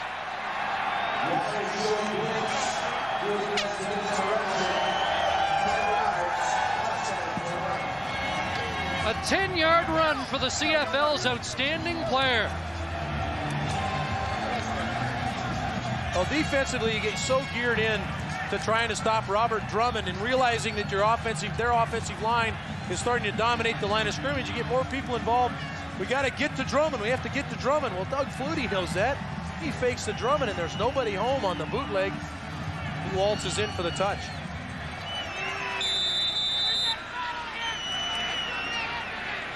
Well, the kickoff return, then the first possession, back-to-back Argo touchdowns with only 4:15 gone in the third quarter at Commonwealth Stadium. Well, the magical Doug Flutie does it again, saying hello to his kids back home. And Paul, how you doing? Well, he realizes that things are happening for his offense. He's gonna play fake right here. He's gonna fake a little pitch, a little shovel pass inside. Now we can freeze it right. Look at, there's nobody out there. And Flutie scores. On the kickoff return, Eric Sutton fielded a short kick, and little or no return as Donald Smith again was hot on special teams.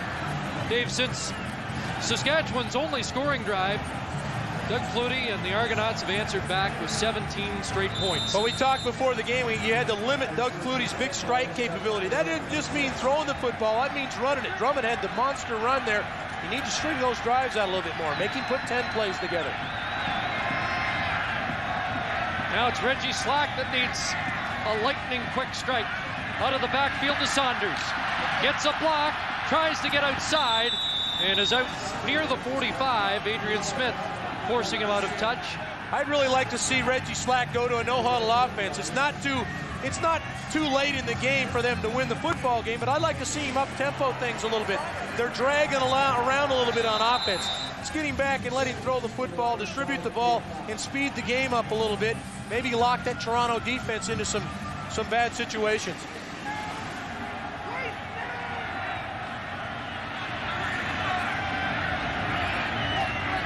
Second and a couple, and Daniels straight ahead. Sean Daniels drives up to the 52 for a Saskatchewan first down.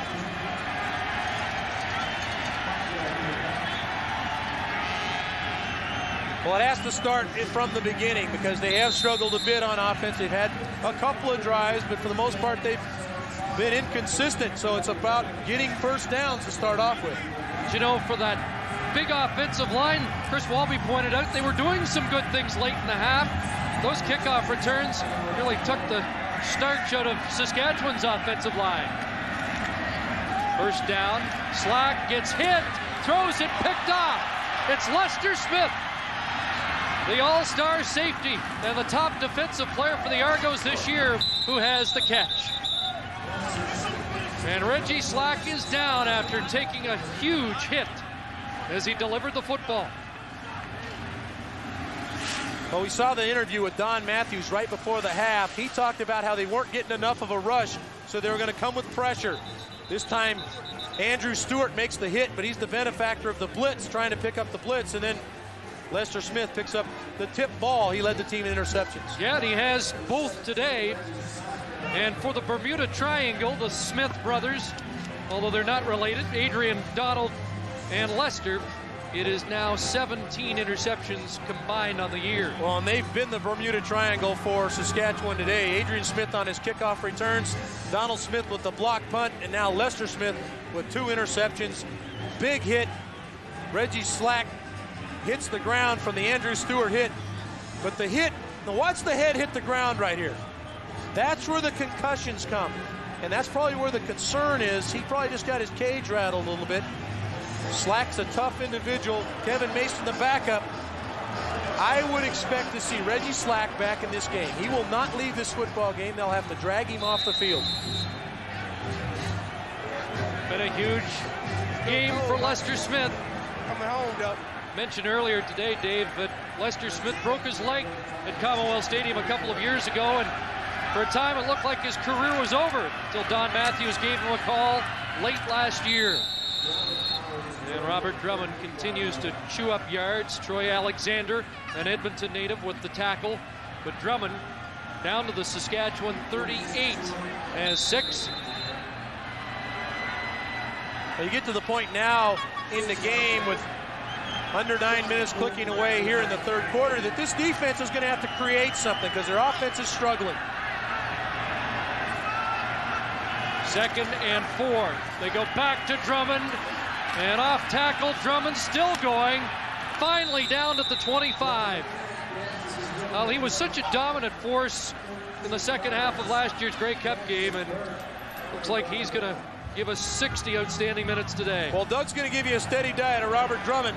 Reggie Slack realizes that, and he will be back in this game. Make no mistake about it. This is his team now, and he would not leave this game. It's too big a game. This is the biggest of all, especially the biggest of his career. He'll be back. Robert Drummond has 107 yards running. First down from the 25. The steady diet continues. A flag down as Drummond drives his way to the Saskatchewan 10. Bryce Bevel and Ryan Carey finally bring him down, but that's bad news for Saskatchewan when the secondary is forced to bring Drummond to the turf. Major foul, face mask, Saskatchewan 58, first down. And it's Greg Clark called on the face mask.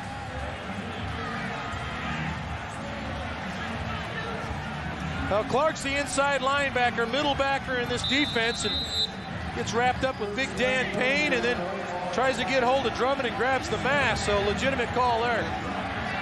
Down to the 5-yard line. The 4th play of the drive, 1st and goal. Guess who? This time he's stuffed. Ron Getz shut the door.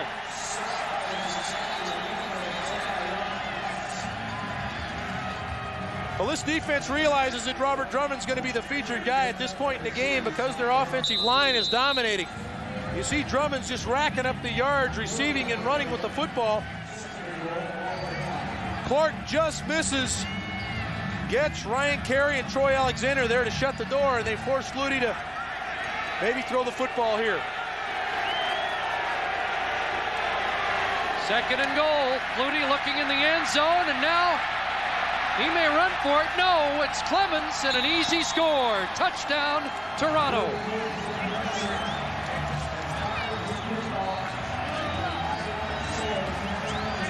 Well, there's not many fans with the blue colors on today at Commonwealth, but they're enjoying what they're seeing. All those people back in Toronto that are watching, they're enjoying the Argo romp right now, and Pinball Clemens gets involved in the act. Pinball's really been a non-factor in Grey Cups. In the 2 Grey Cups he played in before, only 4 receptions coming in, but he gets his first touchdown here.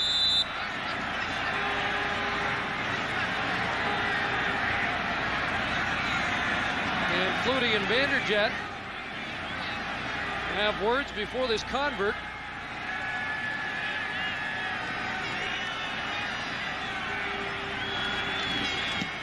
And then put it through. 122 catches on the year from Mike Clements, an Argo record, and an easy pitch and catch from Flutie to Clemens for another Argo score. Yeah, it was a decoy on a big kickoff return earlier for a touchdown, and this time, now Doug Flutie looks like he's going to run the ball in the end zone. Coverage comes off. Bryce Bevel comes to make the play. Flutie throws in the end zone to an open Pinball Clemens. Doug Flutie said earlier this week, we have not looked good against Saskatchewan all year. That has changed today. Here's Titus Winans dancing his way up to the 45-yard line. 26-yard return. So we take another look at the Clemens score. Very much for your support. It's not over yet. We're not going to give up. We're going to keep playing hard. Pinball, the consummate ambassador for this league. A great guy getting beat around. Now Bevel's going to go to the quarterback. You see right there, drops his coverage. And the veteran Doug Flutie finds his main man, Pinball Clemens. And the forwards. Anybody else? Reggie Slack is back at quarterback for Saskatchewan.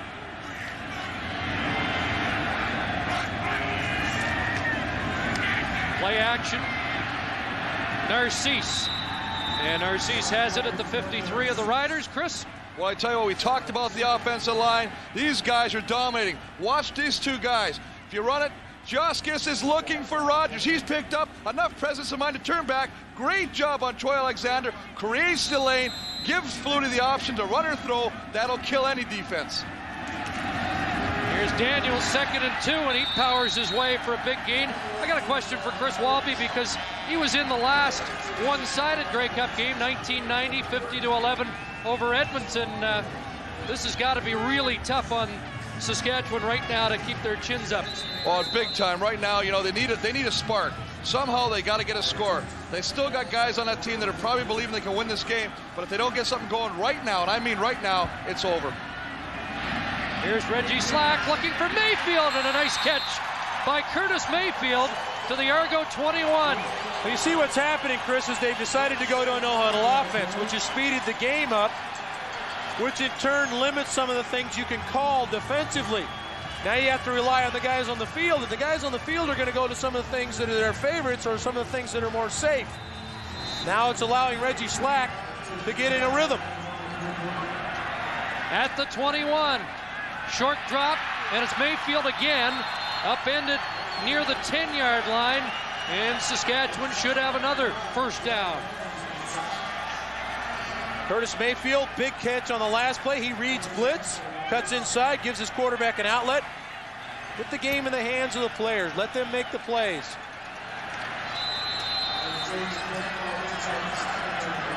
So 1st and 10, underneath. Dan Farthing has the catch at the 6.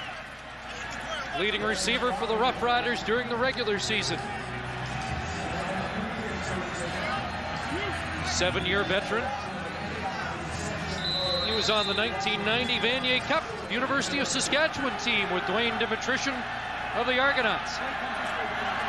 2nd and 5, but Slack looks to the end zone and almost picked off by Donald Smith. Shannon Baker, the intended receiver. You have to go here. It's now 3rd and goal, I believe. 3rd and 5. Donald Smith had a chance to pick that off. It was just Baker pulling at his jersey, actually kept that one from getting in. They can make a first down without scoring.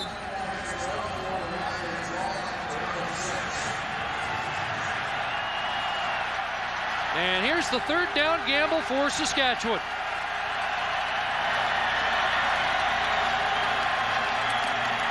Slack over the middle and over the head of Dan Farthing, incomplete. Jim Daly's team has turned it over on downs with 3:13 to go in the 3rd quarter. Hey, look back in the mist here, and you see there in this right back in there. Is that Chris Walby?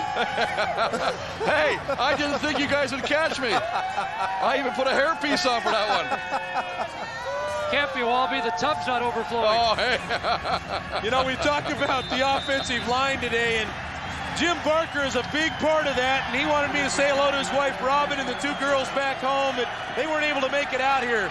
Just wanted to make sure we said hello to his family back home in Toronto. Argos take over on their own 5 with a handoff to Drummond, and Robert Drummond upended near the 9-yard line. What a horse he is, and he's following The big guys up front. And an overpowering day for Williams, Bercheville, Kiselak, Payne, and Giaskis. Although we have seen Chad Folk and Jeremy O'Day, everybody's got in on the act today. Yeah, they're a brunt of some jokes because they're big individuals, but you don't win football games without the big men up front. Second down, Flutie inside Drummond, and Drummond left his feet and comes down with a first down. Bryce Bevel made the stop. This is just a variation off of their shovel pass, little draw fake, and now Flutie starts to widen the defense, and then back inside comes Drummond, but that hole is created by the blocking up front by the offensive line. Big Dan Payne creates the hole, 57 right there. Kiselak out in front, Drummond falls in behind him. Remember in the first quarter when I asked you if Drummond was healthy? I think he answered the question. Drummond again. Well, Drummond making a big bid for that truck that they give away for the outstanding player of the game. The fourth Argo in club history to go over 1,000 yards in a season. Joining Doyle are Orange, Bill Simons, Gil Finnerty. Could have been the first man in CFL history to have 1,000 rushing and 1,000 receiving had it not been for the knee injury. And now the quarterback draw for Flutie, and Duck found a big hole and is up to the 34.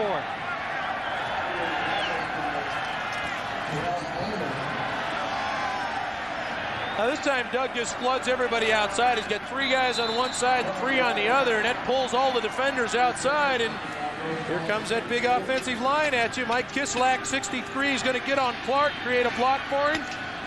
Flutie realizes when it's time to get down. Another first down. Final minute of the third quarter. And now pinball out of the backfield. Up to the 37, man 3 for Michael, who came in those last 3 weeks as a running back in place of Drummond. Doug Flutie saying yesterday that it was his job just to distribute the football. I think that's oversimplifying it, or at least taking the glamour out of his job. But he uses all the weapons. And he has some weapons, Chris. He has the best at a lot of different positions. The triangle of terror, terrorizing today. Nice catch there by Dimitrition. Off his shoe tops, and another first down. And Dwayne Dimitrition, as the frustration starts to show, has been a handy guy for Doug Flutie this year, averaging over 21 yards a catch. Patrick Burke taking a poke at Mike Kiselak, and some mismatch. You know, talking about Dimitrition, we talked to him before the ball game, and he said his family, and he's from Saskatchewan, his whole family said, who are you going to pull for? I said, well, we're pulling for you to do well, but we're still Rider fans. That's the end of the third quarter here at Commonwealth Stadium. Commonwealth Stadium, where the Toronto Argonauts have scored 24 consecutive points and are in a commanding lead. Coming up next Sunday, can the law take down one of the city's most dangerous predators? Major Crime, followed by the life and times of Gilles and Jacques Villeneuve. November 23rd on CBC, and Life and Times tonight features Don Cherry. If you haven't seen that, don't miss it. Well, Dave, this is the point in the game, I think, that a lot of the Edmonton Eskimo fans may just put the Green Rider material away and go to the neutral.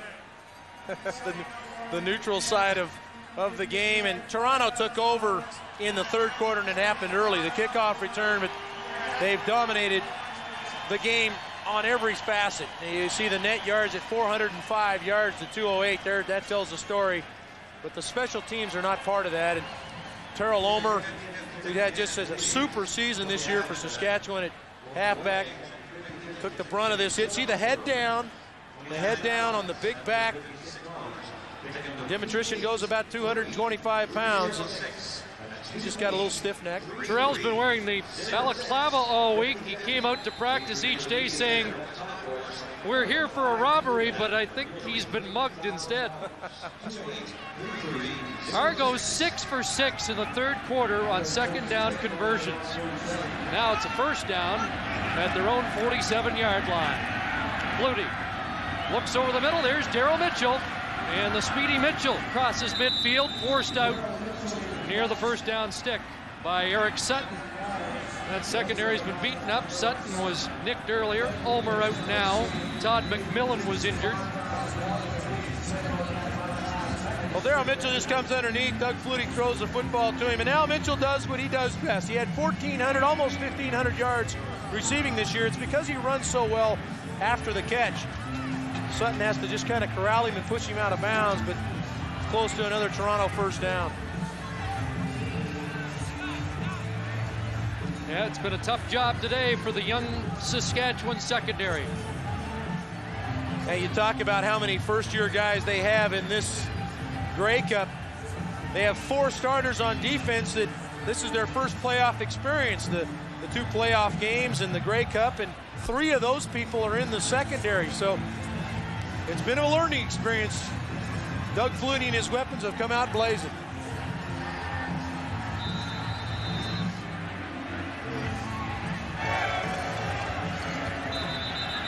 Mitchell got 9, so it's 2nd and 1. And we've got an injured Saskatchewan Roughrider right in front of the bench, still being attended to and blocked out by those defenders. Dale Joseph. Well, I think you got another defender, another defensive back down. Dale Joseph down. We saw Terrell Ulmer go off earlier. Bryce Bevel is coming to replace him. Jason Mallett has had to come in. They've got people everywhere. Roughriders have needed 11 DBs this season, and they're going through pretty well the entire secondary injury-wise here today. Well, they felt like they needed to play physical. We talked to Jim Daly, and he felt like that was a key. Toronto's come to play physical also. 2nd and 1 from the Saskatchewan 54, and Flutie follows the right side of that offensive line, Kiselak and Payne, and he'll move the sticks. Chris? I tell you what, Chris and Dave, we talk about the size and domination of Toronto's offensive line. Watch the athletic ability of Willie Williams as he comes off the line of scrimmage, allows Drowse, lets him come up to the outside, comes on. As he runs up here, watch as he comes. He's going to flash him, athletic ability, come inside, and then find Gary Rogers and destroy him and open a nice hole for Robert Drummond.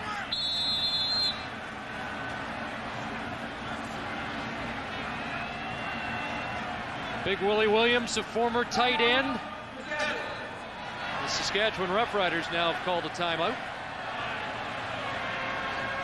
And Bobby Jurison goes to the bench.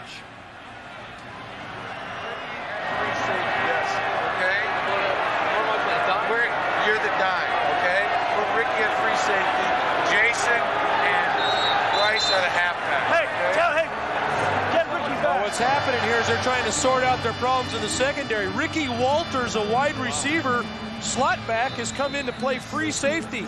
Jason Mallett has to play 1 half, and now Ryan Carey has to play a linebacker slot with Bevel sliding to the half. And if Doug Flutie has a killer instinct, he's got a sinister smile on his face right now. Almazzati with the catch inside the 40, but it's tough enough with your starters. But when you're converting slot backs on the fly into the safety position, you really got a problem against Doug Flutie. Well, Terrell Ulmer's going to come back into the game, and Ricky Walters is going to go out. You can scratch Ulmer off of that list. He has gone down at one point in the game, but he's now back in, which now allows them to get defensive players on the field and take their offensive player off. Well, this is target practice now. Pinball. Breaks a tackle, and Pinball's on his way, but a flag comes down. Mike Clements still going, and Ryan Carey finally inside the 10-yard line. But this one's coming back. A holding call against the Argonauts. Holding, Toronto 57. Now Dan Payne gets flagged for the play, but the pinball run is spectacular, but the Doug Flutie effort is what makes this play. Doug Flutie is going to get out in front of Pinball. What's Pinball make everybody miss? This guy is 5'6", 170 pounds. They can't bring him down. Now he's going to pick up a little convoy, and his lead blocker is going to be number 2, quarterback Doug Flutie. And Flutie's going to get the lead block right there on Patrick Burke to give Pinball another 10 yards. Doug was saying at the awards that he called Jeff Garcia after he saw Garcia make a tackle after an interception. He broke down a couple of blockers to do it, and then Doug Flutie leading the blocking there. 1st and 20, dumps it off. Norm Casola has his first catch of the game as Flutie continues to distribute to all possible weapons. Now you get to this point in the game now, and some of the guys that haven't gotten to play much, the Norm Casolas of the world, get a chance to come in and make a play. And Casola now playing the position that some of the featured guys would be playing, the Daryl Mitchells, the Dwayne Dimitritions. Nice reception for Norm. Doug Flutie has used 7 different receivers today. He's 25 of 30. 2nd and 7. Clemens, what a move. Beat Bevel, and Clemens gets another first down. He wasn't sure about his lateral movement on this field, but nothing wrong with it here. And Don Matthews has to look on in just disbelief when he sees some of the things Pinball Clemens does. I mean, Bryce Bevel's got him lined up on the play, and he just swims him and goes right over the top. Gets the first down. Pinball's going to float out in the flat and just catch a little underneath route. Watch this little move. Whoop.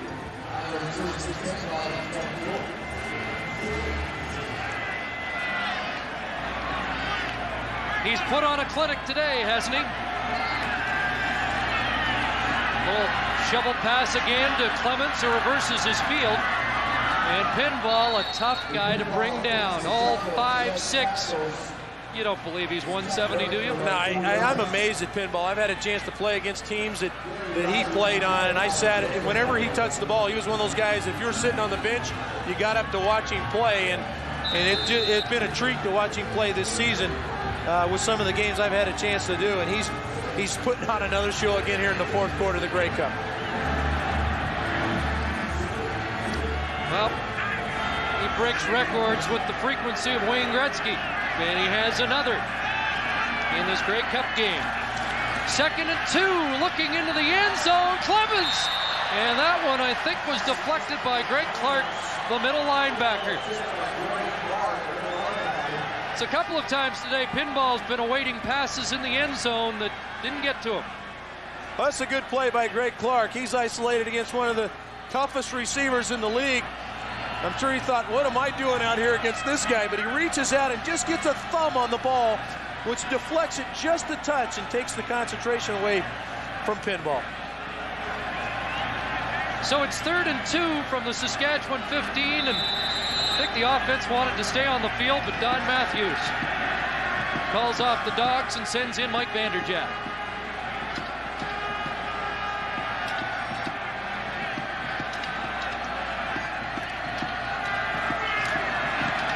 And Vanderjagt puts it through. He has never missed a field goal in the postseason. It was an 11-point halftime lead until Adrian Smith ran back the opening kickoff of the 2nd half, and the Argos haven't looked back since. Well, people point to plays at the end of ball games that decide the outcome, but so often it's a play that happens in the middle of the ball game, and this, like you said, was the opening kickoff to start the 2nd half, and that sets the tempo of the game, and that dug a monster hole for Saskatchewan's team. 10:23 to play as Vanderjagt with the line drive that bounces down to Shannon Baker. Baker switches direction and is upended at the 30-yard line. Chris Walby. Hey guys, I want to tell you something. You know what happens when you get a big lead? You watch these 3 guys here. This is where you can start having some fun now. We got the lead. We're not worried about anything. Pass set. Willie Williams does a great job on Troy Alexander. But no, Pierre Verschuel says, I want a piece of him too. This is what happens when you get a big lead. You can start taking shots at everybody. I think Chris Walby's enjoying the line play today. Well, there's been some super line play. He should. What a great veteran Pierre Verschuel is. 10 years in the league, 5 with the Argos. Won his first cup last year. Reggie Slack still pitching. Finds Donald Narcisse. Met Narcisse in the airport last week after the dramatic win, and I said, Donald, I think next week might be your swan song, and he looked at me, dirty look. He's going to play another 5 years, I think. Well, the guy just keeps making plays. He understands coverage. He floats in the zone here and makes a catch, but he's done so many things in this league. And he will go back and be training next week in Houston, getting ready for 98. Great professional, Donald Narcisse. And a first down for the Roughriders. Well, he's one of the guys that had a taste of that 1989 classic win by Saskatchewan with the last-second field goal. His brother, by the way, is in the New York Yankee organization, their AAA club. Reggie Slack goes outside. And that one's picked off the ground by Mayfield. And Mayfield has it knocked away, but there's Narcisse to pick up after Mayfield and run it out of bounds. It's another first down. Nice catch by Mayfield off his shoe tops.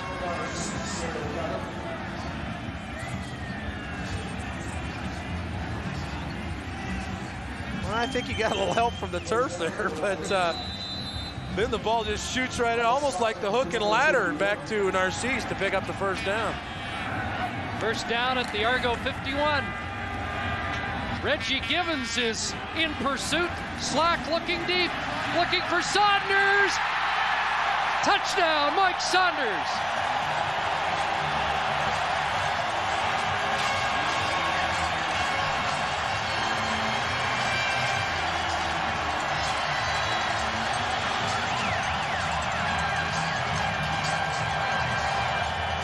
Well, we haven't seen a lot of it today, but that's the strength of Reggie Slack, to throw the football on the run or run with it himself. And this is a strike to Mike Saunders. Saunders is just on the post route, which means he's going straight down the middle of the field. He sees his quarterback scramble. He just stays on the route and takes it towards the sideline.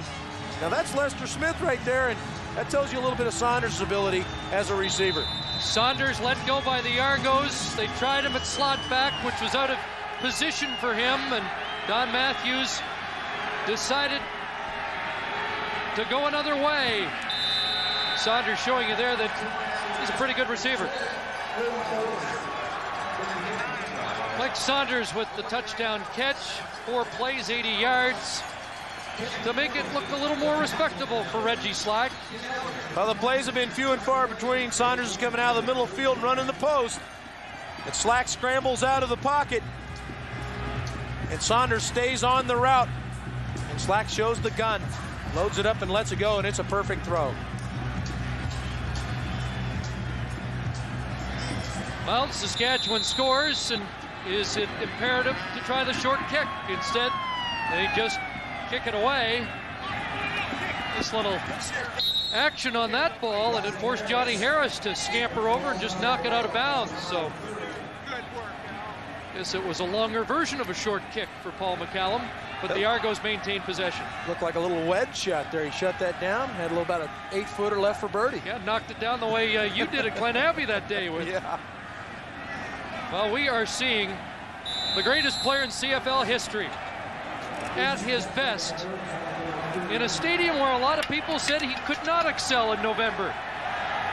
He's answered all the critics, hasn't he? Yes, he has.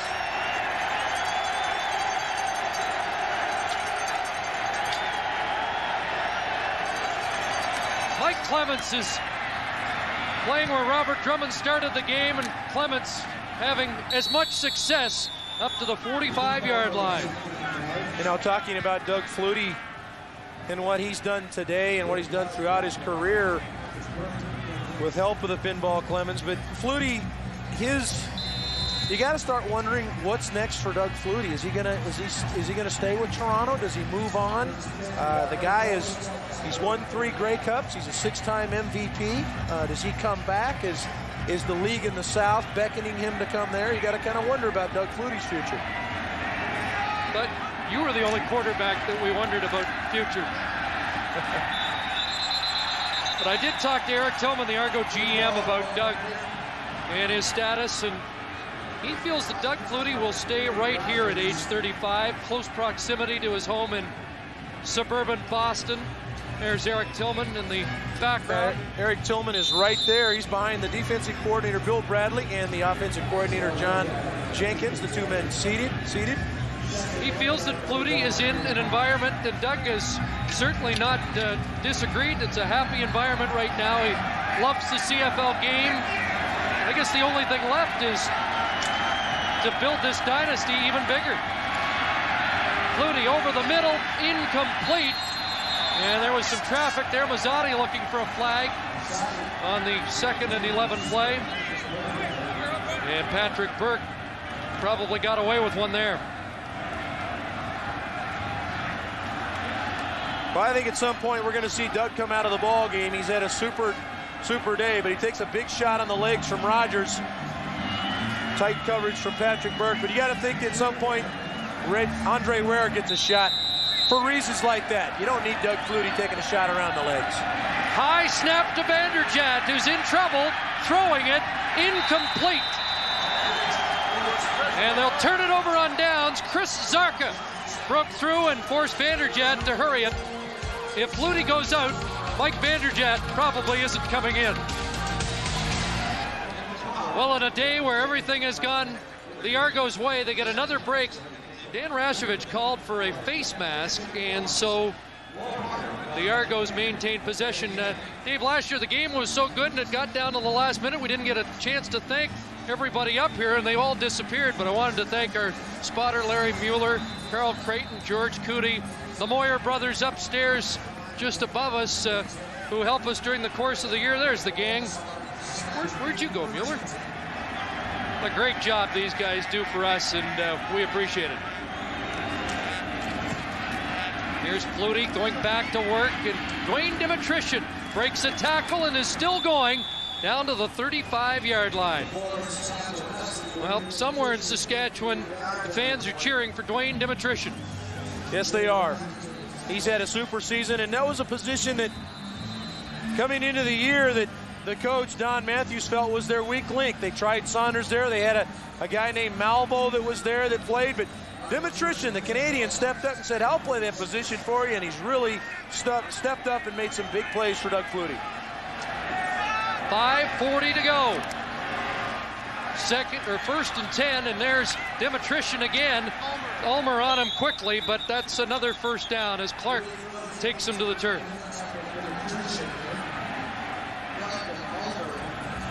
Lafreniere Cup star, and Robert Drummond cramping up now, and with that knee surgery just a month ago, he had done his job in the first half, and we haven't seen much of him in the second half of this game as the Argos put it out of reach. Well, he did the things he needed to do to allow Toronto to win the game. He was the key, in my mind, on offense for them. Second and 8, and Flutie wide open is Mazzotti. So the Canadian receivers now going to work. Dimitrition for a couple. Paul Mazzotti, who's been great all day. That unbelievable catch for the first reception of the game that landed in his lap while he was sprawled on the field. And now Mazzotti has his third 100-yard game of the season. Well, take your pick. All of this has contributed to an Argonaut rout here at Commonwealth Stadium. You talked about Mazzotti going over 100 yards. Make no mistake, Doug Flutie knew that. He wants to get all his people involved. And now he gets involved and steps out of bounds as a marker flies near the end of the play. Well, what do you think? Would an NFL team be able to construct an offense and have time to work with him at age 36? Well, as we look for Dave Ewell to make this call for us, I don't know that it's the right decision for Holding. Doug. Toronto 59. And until you can walk a mile in his shoes, I don't know that we should even speculate on what would be good for Doug Flutie. He's been so good for this league on and off the field that you'd hate to think that he would step away from the Canadian game, and more than likely he won't. But I think that they could put something together where he could be successful down there. First and 20 after the holding call against Pierre Bercheval. And Flutie to Daryl Mitchell, and off his fingertips, incomplete. A rare drop for Daryl Mitchell in a brilliant season. Mitchell was a guy who was just another name on the depth chart at the start of the year and turned out to be another superstar in the Argo offense. Although he's kicking himself right now. Well, they found Daryl Mitchell. They went down to look at Matt DeBuck at Texas Tech, who's a Canadian kid that was playing at Texas Tech. And the coaches said, hey, you might want to look at this receiver we've got, this Daryl Mitchell kid. And so Matthews invited him to camp, and the rest is history. 2nd and 20, and Doug Flutie just going to slide as things close down in a hurry. Greg Clark was there, and no need to risk anything at this point. It brings up 3rd down. Well, a miracle run in '89 for Saskatchewan, and for a time it looked like the Stars were lining up again as they went through Alberta, through Calgary, then here in Edmonton. Bobby Jurison, who made the promise to a viewing audience at a March telethon, said, stick with us and we'll get there again. Looked like maybe it was in the cards until they ran into this Argo juggernaut today. 31-yard attempt for Vanderjagt. Mike kicking with a broken toe, but hasn't slowed him down. And the kick is good. Looks like Saskatchewan was offside. And at 3rd and 16, I would guess they'll just keep those points on the board.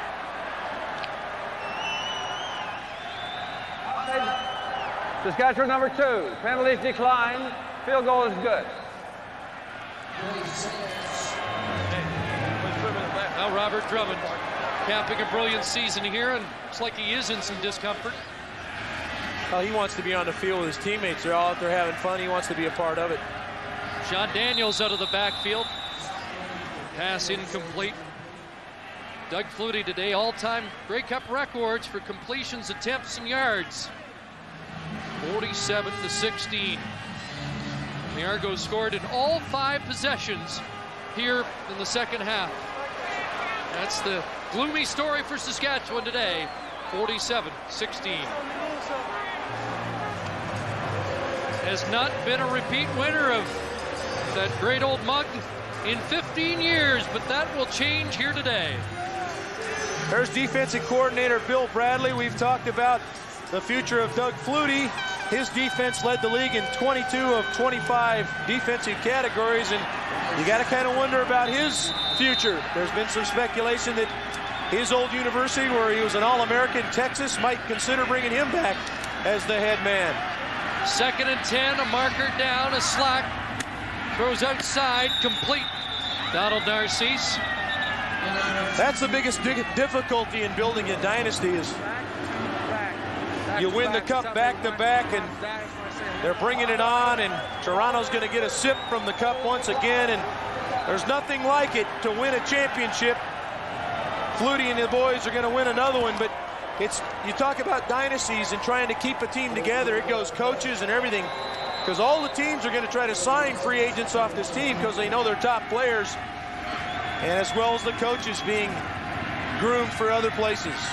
Slack dumps it off. Rick Walters, the Edmonton kid, drilled by Michael O'Shea, who is putting the finishing touches on a brilliant season at middle linebacker. The North Bay native who signed with the Argos and left Hamilton because he wanted to play on a Grey Cup winner, is ready to be fitted for his 2nd ring. Finished 2nd in the league in special teams tackles. Has just had a super year, and he's a big part of why the Cup will be in Toronto again in '97. 2nd and 2, and Saskatchewan will move the sticks. Well, speculation about Doug Flutie. Don Matthews, there was talk after last year's victory he might be headed south of the border. It was interviewed by the New Orleans Saints. Well, this guy has got such a track record. Well, you consider his record, Chris. I mean, 4 consecutive Grey Cup appearances, 3 consecutive victories. You wonder what might happen with Don Matthews. An 80% winning percentage in the last 4 years. Donald Narcisse, another catch.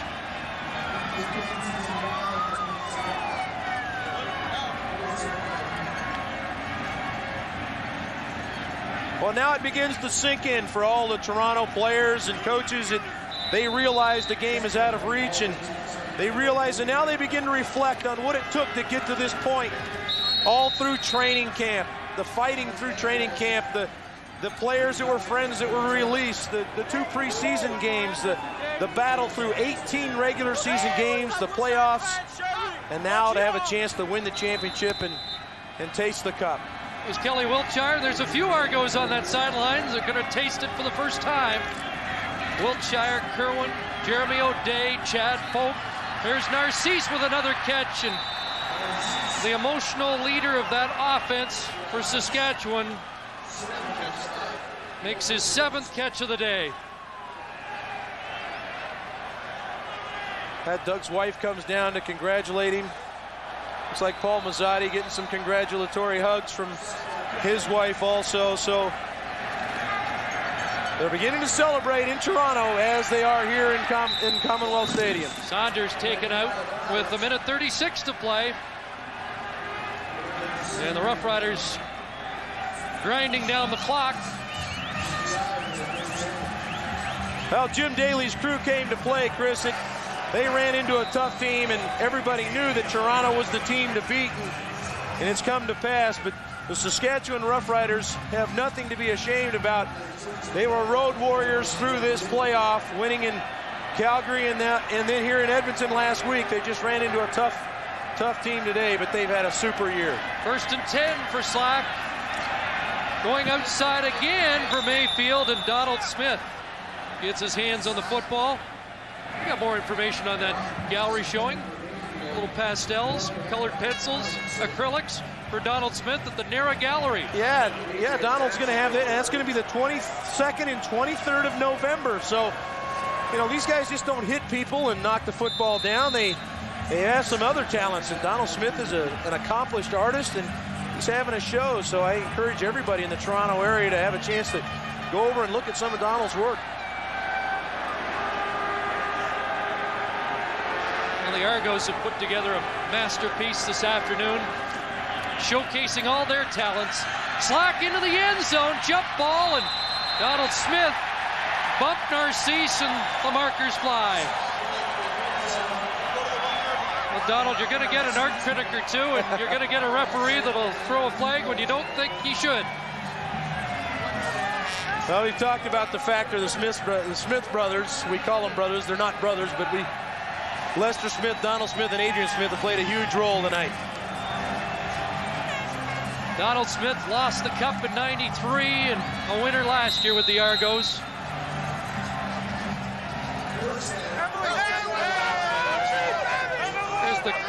There's the big boys from up front. Boy, did they play well today. That offensive line. Slack, keeper, and Reggie Slack is in for the score.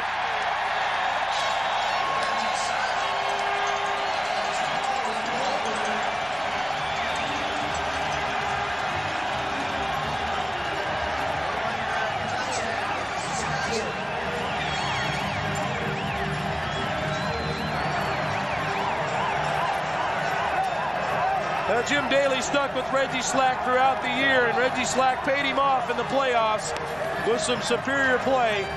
It just wasn't to be today.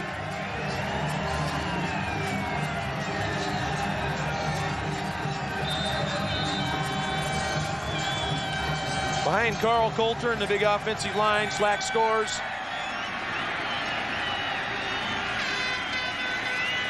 McCallum to add the extra point. Mason had trouble getting that down, but it's through. And with 1:18 to play. 47-23, Chris. I tell you what, this is unbelievable right now. I was watching all the play, how it's going right now, and you can see about halfway through this quarter, the guys on Saskatchewan, after the play, walking back to the huddle, walking onto the field. They've lost all the jump in their step. It's just a hard thing right now for these guys to accept, and tomorrow's even going to be worse when they look in the mirror and they realize it's over and they didn't get to where they wanted to go.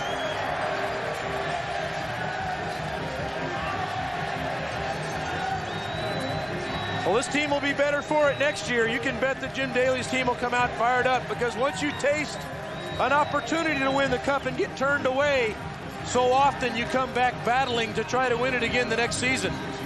I want to take this opportunity to say hello, best wishes to Dave Ritchie, the head coach of the Montreal Alouettes. Unbelievably, on the sidelines last week after suffering a heart attack, and boy, did he give these guys a scare. The Montreal Alouettes came very close to upsetting the defending Grey Cup champions. And Dave, take care of yourself. What does Richie do after the heartbreaking loss against the Argos? He moves himself, and we hope Dave Ritchie takes a little time off to get better for next year. A sweet repeat here for the Argos after all those years of teams failing to go back-to-back. There's a short kick that's going to hit the turf, but pinball's there. Being chased by Walters, and down goes Mike Clements, who set a record this year for all-purpose yardage. 1,000 yards in punt returns, 1,000 yards in kickoffs, returns, and 1,000 yards receiving for that little guy right there. 122 receptions, led the league. We mentioned this last year. Doug Flutie trying on the championship cap. One of the strengths, though, of Don Matthews is the ability to use his personnel. And when he took over in Toronto, some wondered if pinball had a place.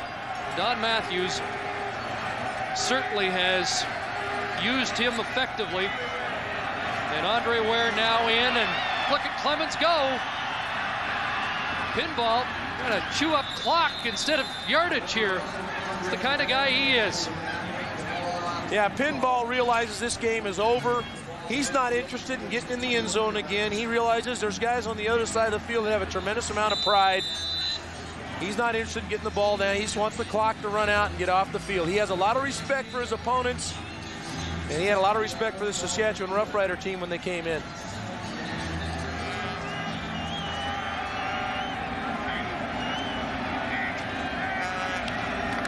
First down, and Clements once again, and he has 5 more.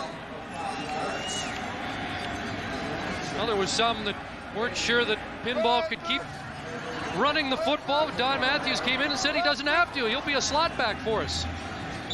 Yeah, credit Don Matthews, and I'm sure Doug Flutie had a lot to do with that also, finding a slot. And there they are, the two men that I really feel like found a slot for Pinball Clemens. He became that inside receiver and got over 100 balls last year, and is over 100 again. Don Matthews just wants them to use up the clock here. Pinball one more time. Bobby Jurison is there to make the tackle. Jurison fighting to the end, as he always has in his 12-year career. Hey, you don't expect anything less from Bobby Jurison. He was really excited to play. Had a chance to visit with him before the game, and I'm sure he's extremely disappointed. One of the other 4 that was there in '89 and tasted victory. Today he'll taste defeat, but he's a winner. And this will be it as the clock runs down. Fittingly, on the home turf of the last CFL dynasty. The league has a new dynasty, the Toronto Argonauts, Grey Cup champions again.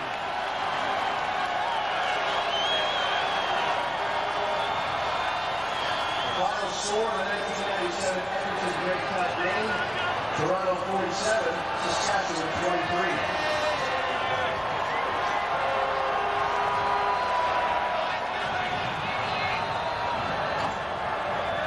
Don Matthews, a Grey Cup champion for the 4th time, 4-2 in the championship game. There's Mike Saunders congratulating him. He played under Don Matthews earlier this season in Toronto. Well, when you get to this point now that it's all sunk in, that you've either won or lost the Grey Cup, there's such a finality to it. You see Bobby Jurison walking off the field, and it's over now. You know, this all of a sudden the season's over. You've been playing and fighting to get to this point. Suddenly it's over. Sometimes there's jubilation, sometimes there's heartache. Caroline Corey? Thanks very much, Chris. Doug Flutie joins me now. Doug, you've just been chosen as this game's MVP. Over 350 yards today, 3 touchdowns, just the 1 interception. I mean, here you go. You won it again. How do you feel about this one? Oh, thanks. Just a great all-around effort by the entire team. We made a couple mistakes early, made it feel like there were other playoff games and gave them life. But I think Adrian's kick return in the second half really got us going again. So many times special teams decides the outcome of a game, and it certainly did today. Yeah, well, our specialties have been struggling of late, and we finally got a big play out of them. It's been a while. So that was big for us. But we played just a solid all-around game. We moved the ball up and down in the field, and the defense played extremely well. How special was Robert Drummond to your offense today? Hey, we started blowing them off the ball. First of all, Drum, by lining them up wide, created a lot of problems for them. They had to put a linebacker out there. We hit them deep once. They quit doing that right away. Then when we got them inside and hammered the ball, it just made everything else that much easier for me. Go play action, bootlegs, everything else. It opens up a whole new package. Thanks very much, Doug. Congratulations. Mark? All right, Caroline, Corey, Chris Walby, what can you say about Don Matthews? His 4th Grey Cup win as a head coach.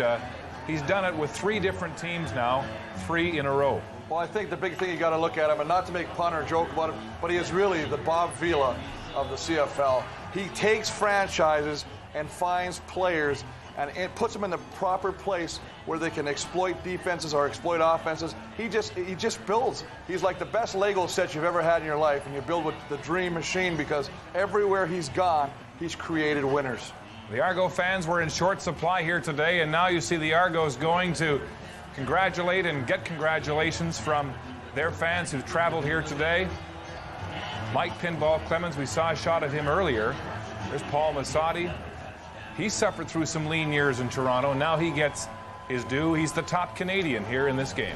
Well, he's had a great game. We talked about him early in the game. We said he's a guy, may not be the swiftest guy, but runs such precise routes and knows what to do when he gets the ball. He turns it up. He's always heading north and south. He knows where to get to the end zone, and he does it here. Often called the setup man, but he had more than 1,000 yards receiving. As Don Matthews and his Argos get set to receive the cup for the 2nd year in a row. Here's Steve Armitage.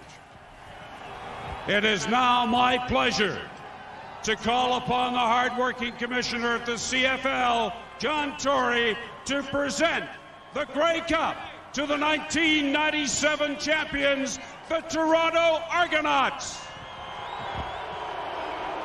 Thank you very much, Steve. And first of all, congratulations to the Edmonton people for putting on a great Grey Cup. Congratulations to Saskatchewan for a superb game.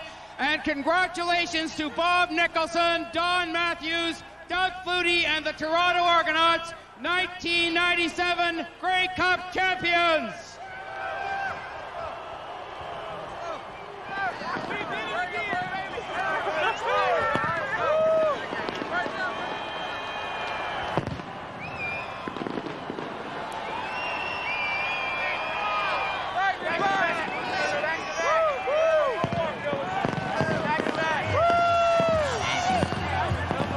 Celebrating with the Grey Cup for the 2nd year in a row as the fireworks go off.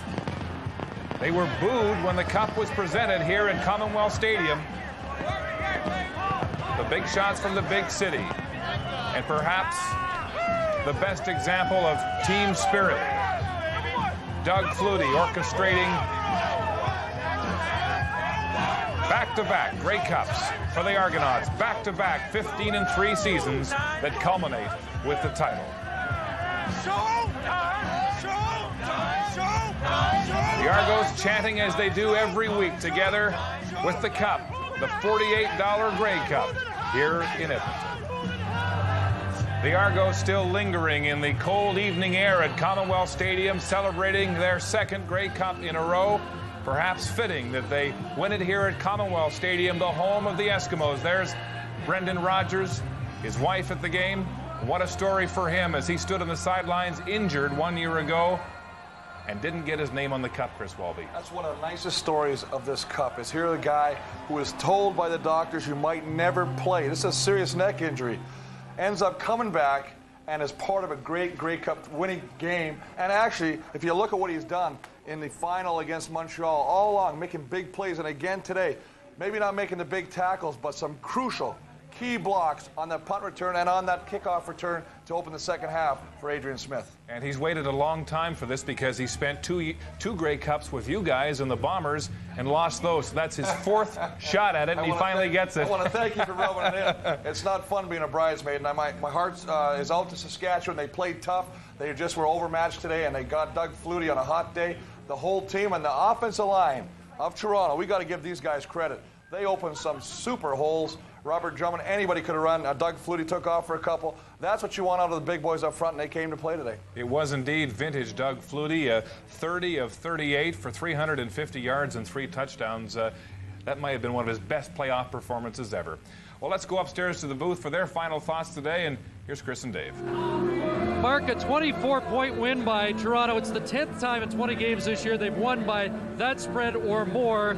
This was a dominant team all season long. Yeah, they dominated the league. They were 15-3. They had a close call with Montreal last weekend, but they dominated this game, and really a fitting end. This was the #1 offense, the #1 defense, and then tonight, their special team stepped up in a big, big way. They dominated the entire football game. So would a guy like you come out of retirement to take on a team like this? It certainly would be fun to have a chance to play for that cup, that's for sure. Well, they're celebrating in the Toronto locker room. We've had a great week of celebration. This will not go down as one of the classic games, but it was a classic week. Yeah, the people here in Edmonton have done a super job all week long. All the venues that you go to are a class act. They're well run. We've had a great time here. They've treated us well. They've treated all the people who have come in from Saskatchewan, Toronto well.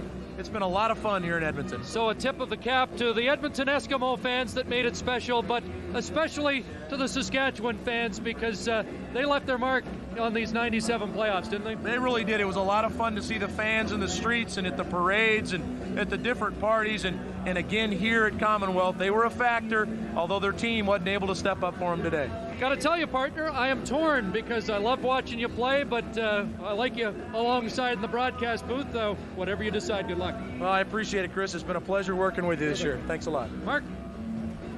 All right, Chris, the fans just leaving Commonwealth Stadium after the celebration for the Argonauts. The Argos are now in the locker room getting ready to enjoy some bubbly from the cup and, of course, celebrate the $10,000 each player has won by winning this Grey Cup. We're back to talk to the champs after this. Robert Drummond, one of the many offensive stars for the Toronto Argonauts today.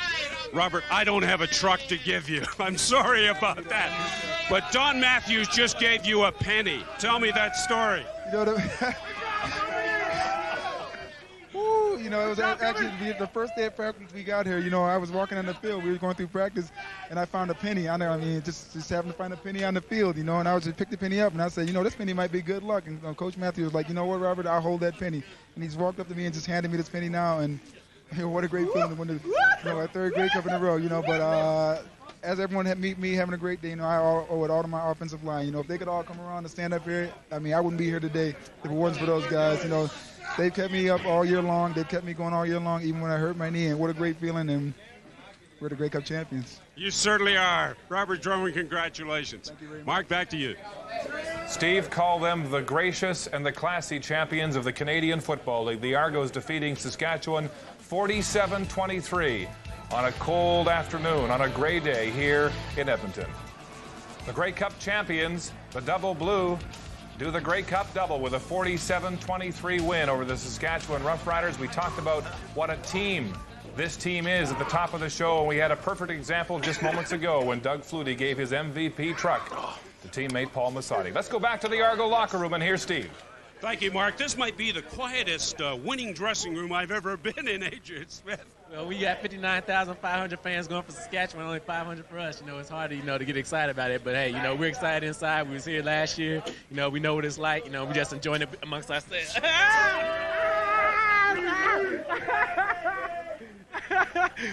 That is called a champagne shower, sir, and you earned it. Special teams, the key for this one. Yeah, I think, we went to the practice this week knowing that special teams would have to play an integral part in this game, So, we designed our kickoff return, for what they used to do against Edmonton and Calgary, and everything worked out to a T for us. But the offense was clicking on all cylinders. Hey, offense, ran the clock down for us. They got the points up on the board. Defense did their job and stymied them, and kept them to a limited number of points, and everything just fell in place for us. A terrific win. Are you going to think about this in the next 12 hours and pinch yourself and say, hey, this is for real? No, because, we went through it all last year, so we know it's for real. Just another collective group with us and everything. So we just going to enjoy this back-to-back victory. Congratulations. Mark, let's send it back to you. How about Adrian Smith, Chris Walby? 2 Grey Cups in a row, and in both games he has game-breaking plays, including this one, the 95-yard kickoff return to start the second half. Well, I think that's what makes this guy special. Not only does what he, as you say, both Grey Cup games, returns one for a touchdown, but he is also the leading tackler on the defensive side of the ball. He does it all. He's got a lot of hawks. He's got 5 picks going into the playoffs. He's a leader, and as you can tell, a quiet leader. He says, I'll do my talking on the field, and he does it well. We've compared the Argos to the Edmonton dynasty of the late 70s and early 80s.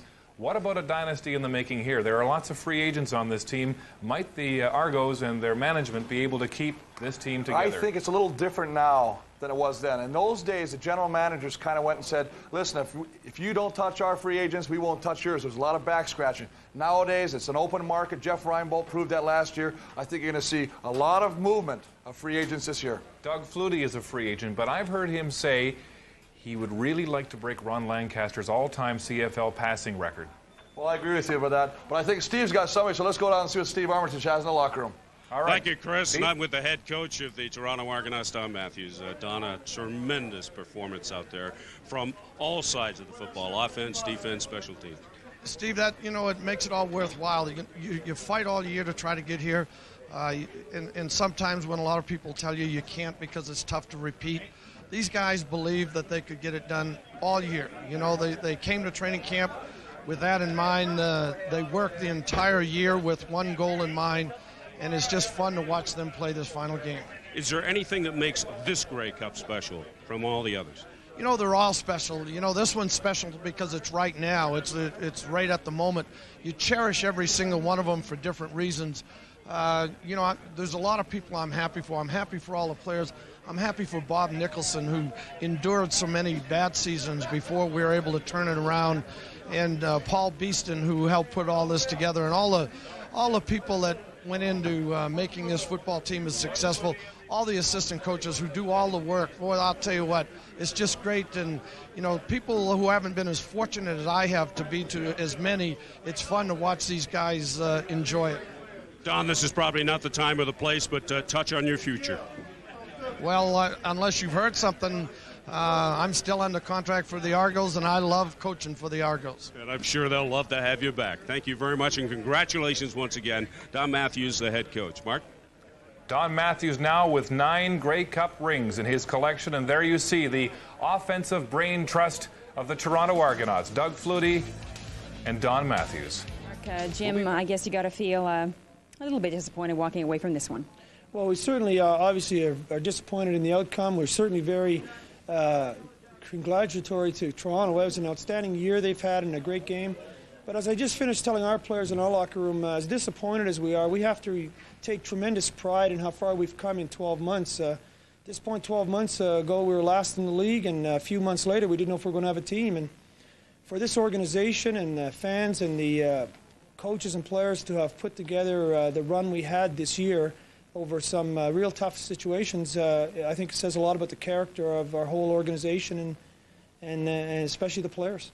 Special teams often play such a big role, especially in games like this, and I guess when you look back on it, you wish you could have had better field position a few times. Well, one of the concerns we had in the first half, Carolyn, was field position, and then, of course, we come out and open the game in the second half with a touchdown against us on a kickoff return. So, unfortunately, special teams, we certainly gave up some field position and points that normally we haven't done, but that's a credit as well to Toronto. They have an outstanding team, and their special teams were great tonight. Thanks, Jim. Let's go to Steve in the locker room. Thank you, Caroline. At this point in time, we had hoped to talk to one of the offensive stars for the Toronto Argonauts in their victory this afternoon, Pinball Clements. But this is what happened. A young fan was leaning out of the stands to get an autograph from Pinball. The fan apparently fell to the ground. He's injured. Pinball came into the dressing room and said, "No interviews. I'm going to the hospital to accompany that youngster." So typical of Pinball, and we certainly hope that the young fan is okay. So unfortunately, we had hoped to hear from Pinball, but he has other matters that concern him right now, and certainly the welfare of that young fan. Mark? Well, a tragic ending for Mike Pinball Clemens, and what should have been one of his greatest moments here, but once again, an example of his class as an athlete to accompany that young fan to the hospital. Well, that's what he's all about. People that don't know Mike Clemens and never had an opportunity to meet Mike are missing something. He's not only a great speaker, but he's got a great heart. He's 5'6" in size, but he's 10 feet tall in heart. And that just exemplifies it. Football is secondary. It's not real life. When that fan fell out, that's real life, and he's going to take care of real life first. Chris, you seem to be taken aback when Doug Flutie gave his truck as MVP to his best friend and teammate, Paul Masson. Well, I'll tell you why I was taken aback, and that's because of the fact that we all know what Doug Flutie does on the football field. But when you see something like that, just a class act, and talking about the Canadian player in this game, which I am one of, and then to give that gesture, giving your truck away, it just shows you what Doug Flutie is off the field, and that's a class act. The only $1 million player in this league. A lot of the guys he plays with earn a 20th of that, and indeed, it was a classy gesture. One, I think, would endear him not just to his own teammates, but to fans and opponents around the league. Well, that's what I said, right? I mean, I echo that. I mean, I think it's a great gesture, and I think it's from the heart. It's not something that Doug devised up and saying, you know, I'm just going to do this just for notoriety for myself. He's doing it from the heart, much like pinball in the hospital right now. And we do hope that that fan who fell out of the stands, that little girl, is okay. We sure do. Thanks a lot, Chris. We're back here to Commonwealth Stadium right after this. It's been great working with you this year. Your voice is going, big guy. It is going, and I had a great time. And I want to thank you guys. It's been a blast. Talk to you soon. We'll be back. Well, for football fans across this country, this will be a season to remember as Don Matthews eclipses Frank Clair's all-time regular season victory record with 148. He wins back-to-back Grey Cups. He puts back-to-back 15-3 records for the Argonauts and wins his 4th Grey Cup as a head coach in this league. It's the first time the Argos have won back-to-back championships since the Edmonton dynasty of the late 70s and early 80s. This is an Argo team that we should all remember because there are so many free agents it may never be the same. But if they can keep the core, the nucleus together, they'll be a dynasty. Remember Brendan Rogers, the civil engineer who had a vertebrae fused in his back last year and couldn't play. Finally, Brendan Rogers gets to put his name on the cup. Doug Flutie, 6 times an MVP, can rank himself now with the likes of Warren Moon as the last quarterback to win consecutive Grey Cups. And in the backfield, his running mate, Robert Drummond. In 4 seasons in the CFL, he has appeared in 4 consecutive Grey Cups, and he's won 3 of them. Reggie Givens was told 2 years ago by the Winnipeg Blue Bombers medical staff his knee was so bad he couldn't play again. He didn't agree, and look what happened. And how about Mike Pinball Clemens? The class of the Argos, he suffered through many of their most demoralizing seasons, and he gets his 3rd Grey Cup title with the Toronto Argonauts. The Argos making history in their own right today, becoming the first Toronto team to win back-to-back Grey Cups in 50 years. It's an exclamation mark to end what has been a good season for the Canadian Football League, a season in which the league has turned the corner, more talk about the on-field product and less about its demise. It's been great bringing you the CFL on CBC this year. We hope you've enjoyed our broadcasts. Thanks for a great season, and as we say so long to you, remember the Argo dynasty. Is it in the making? So they say.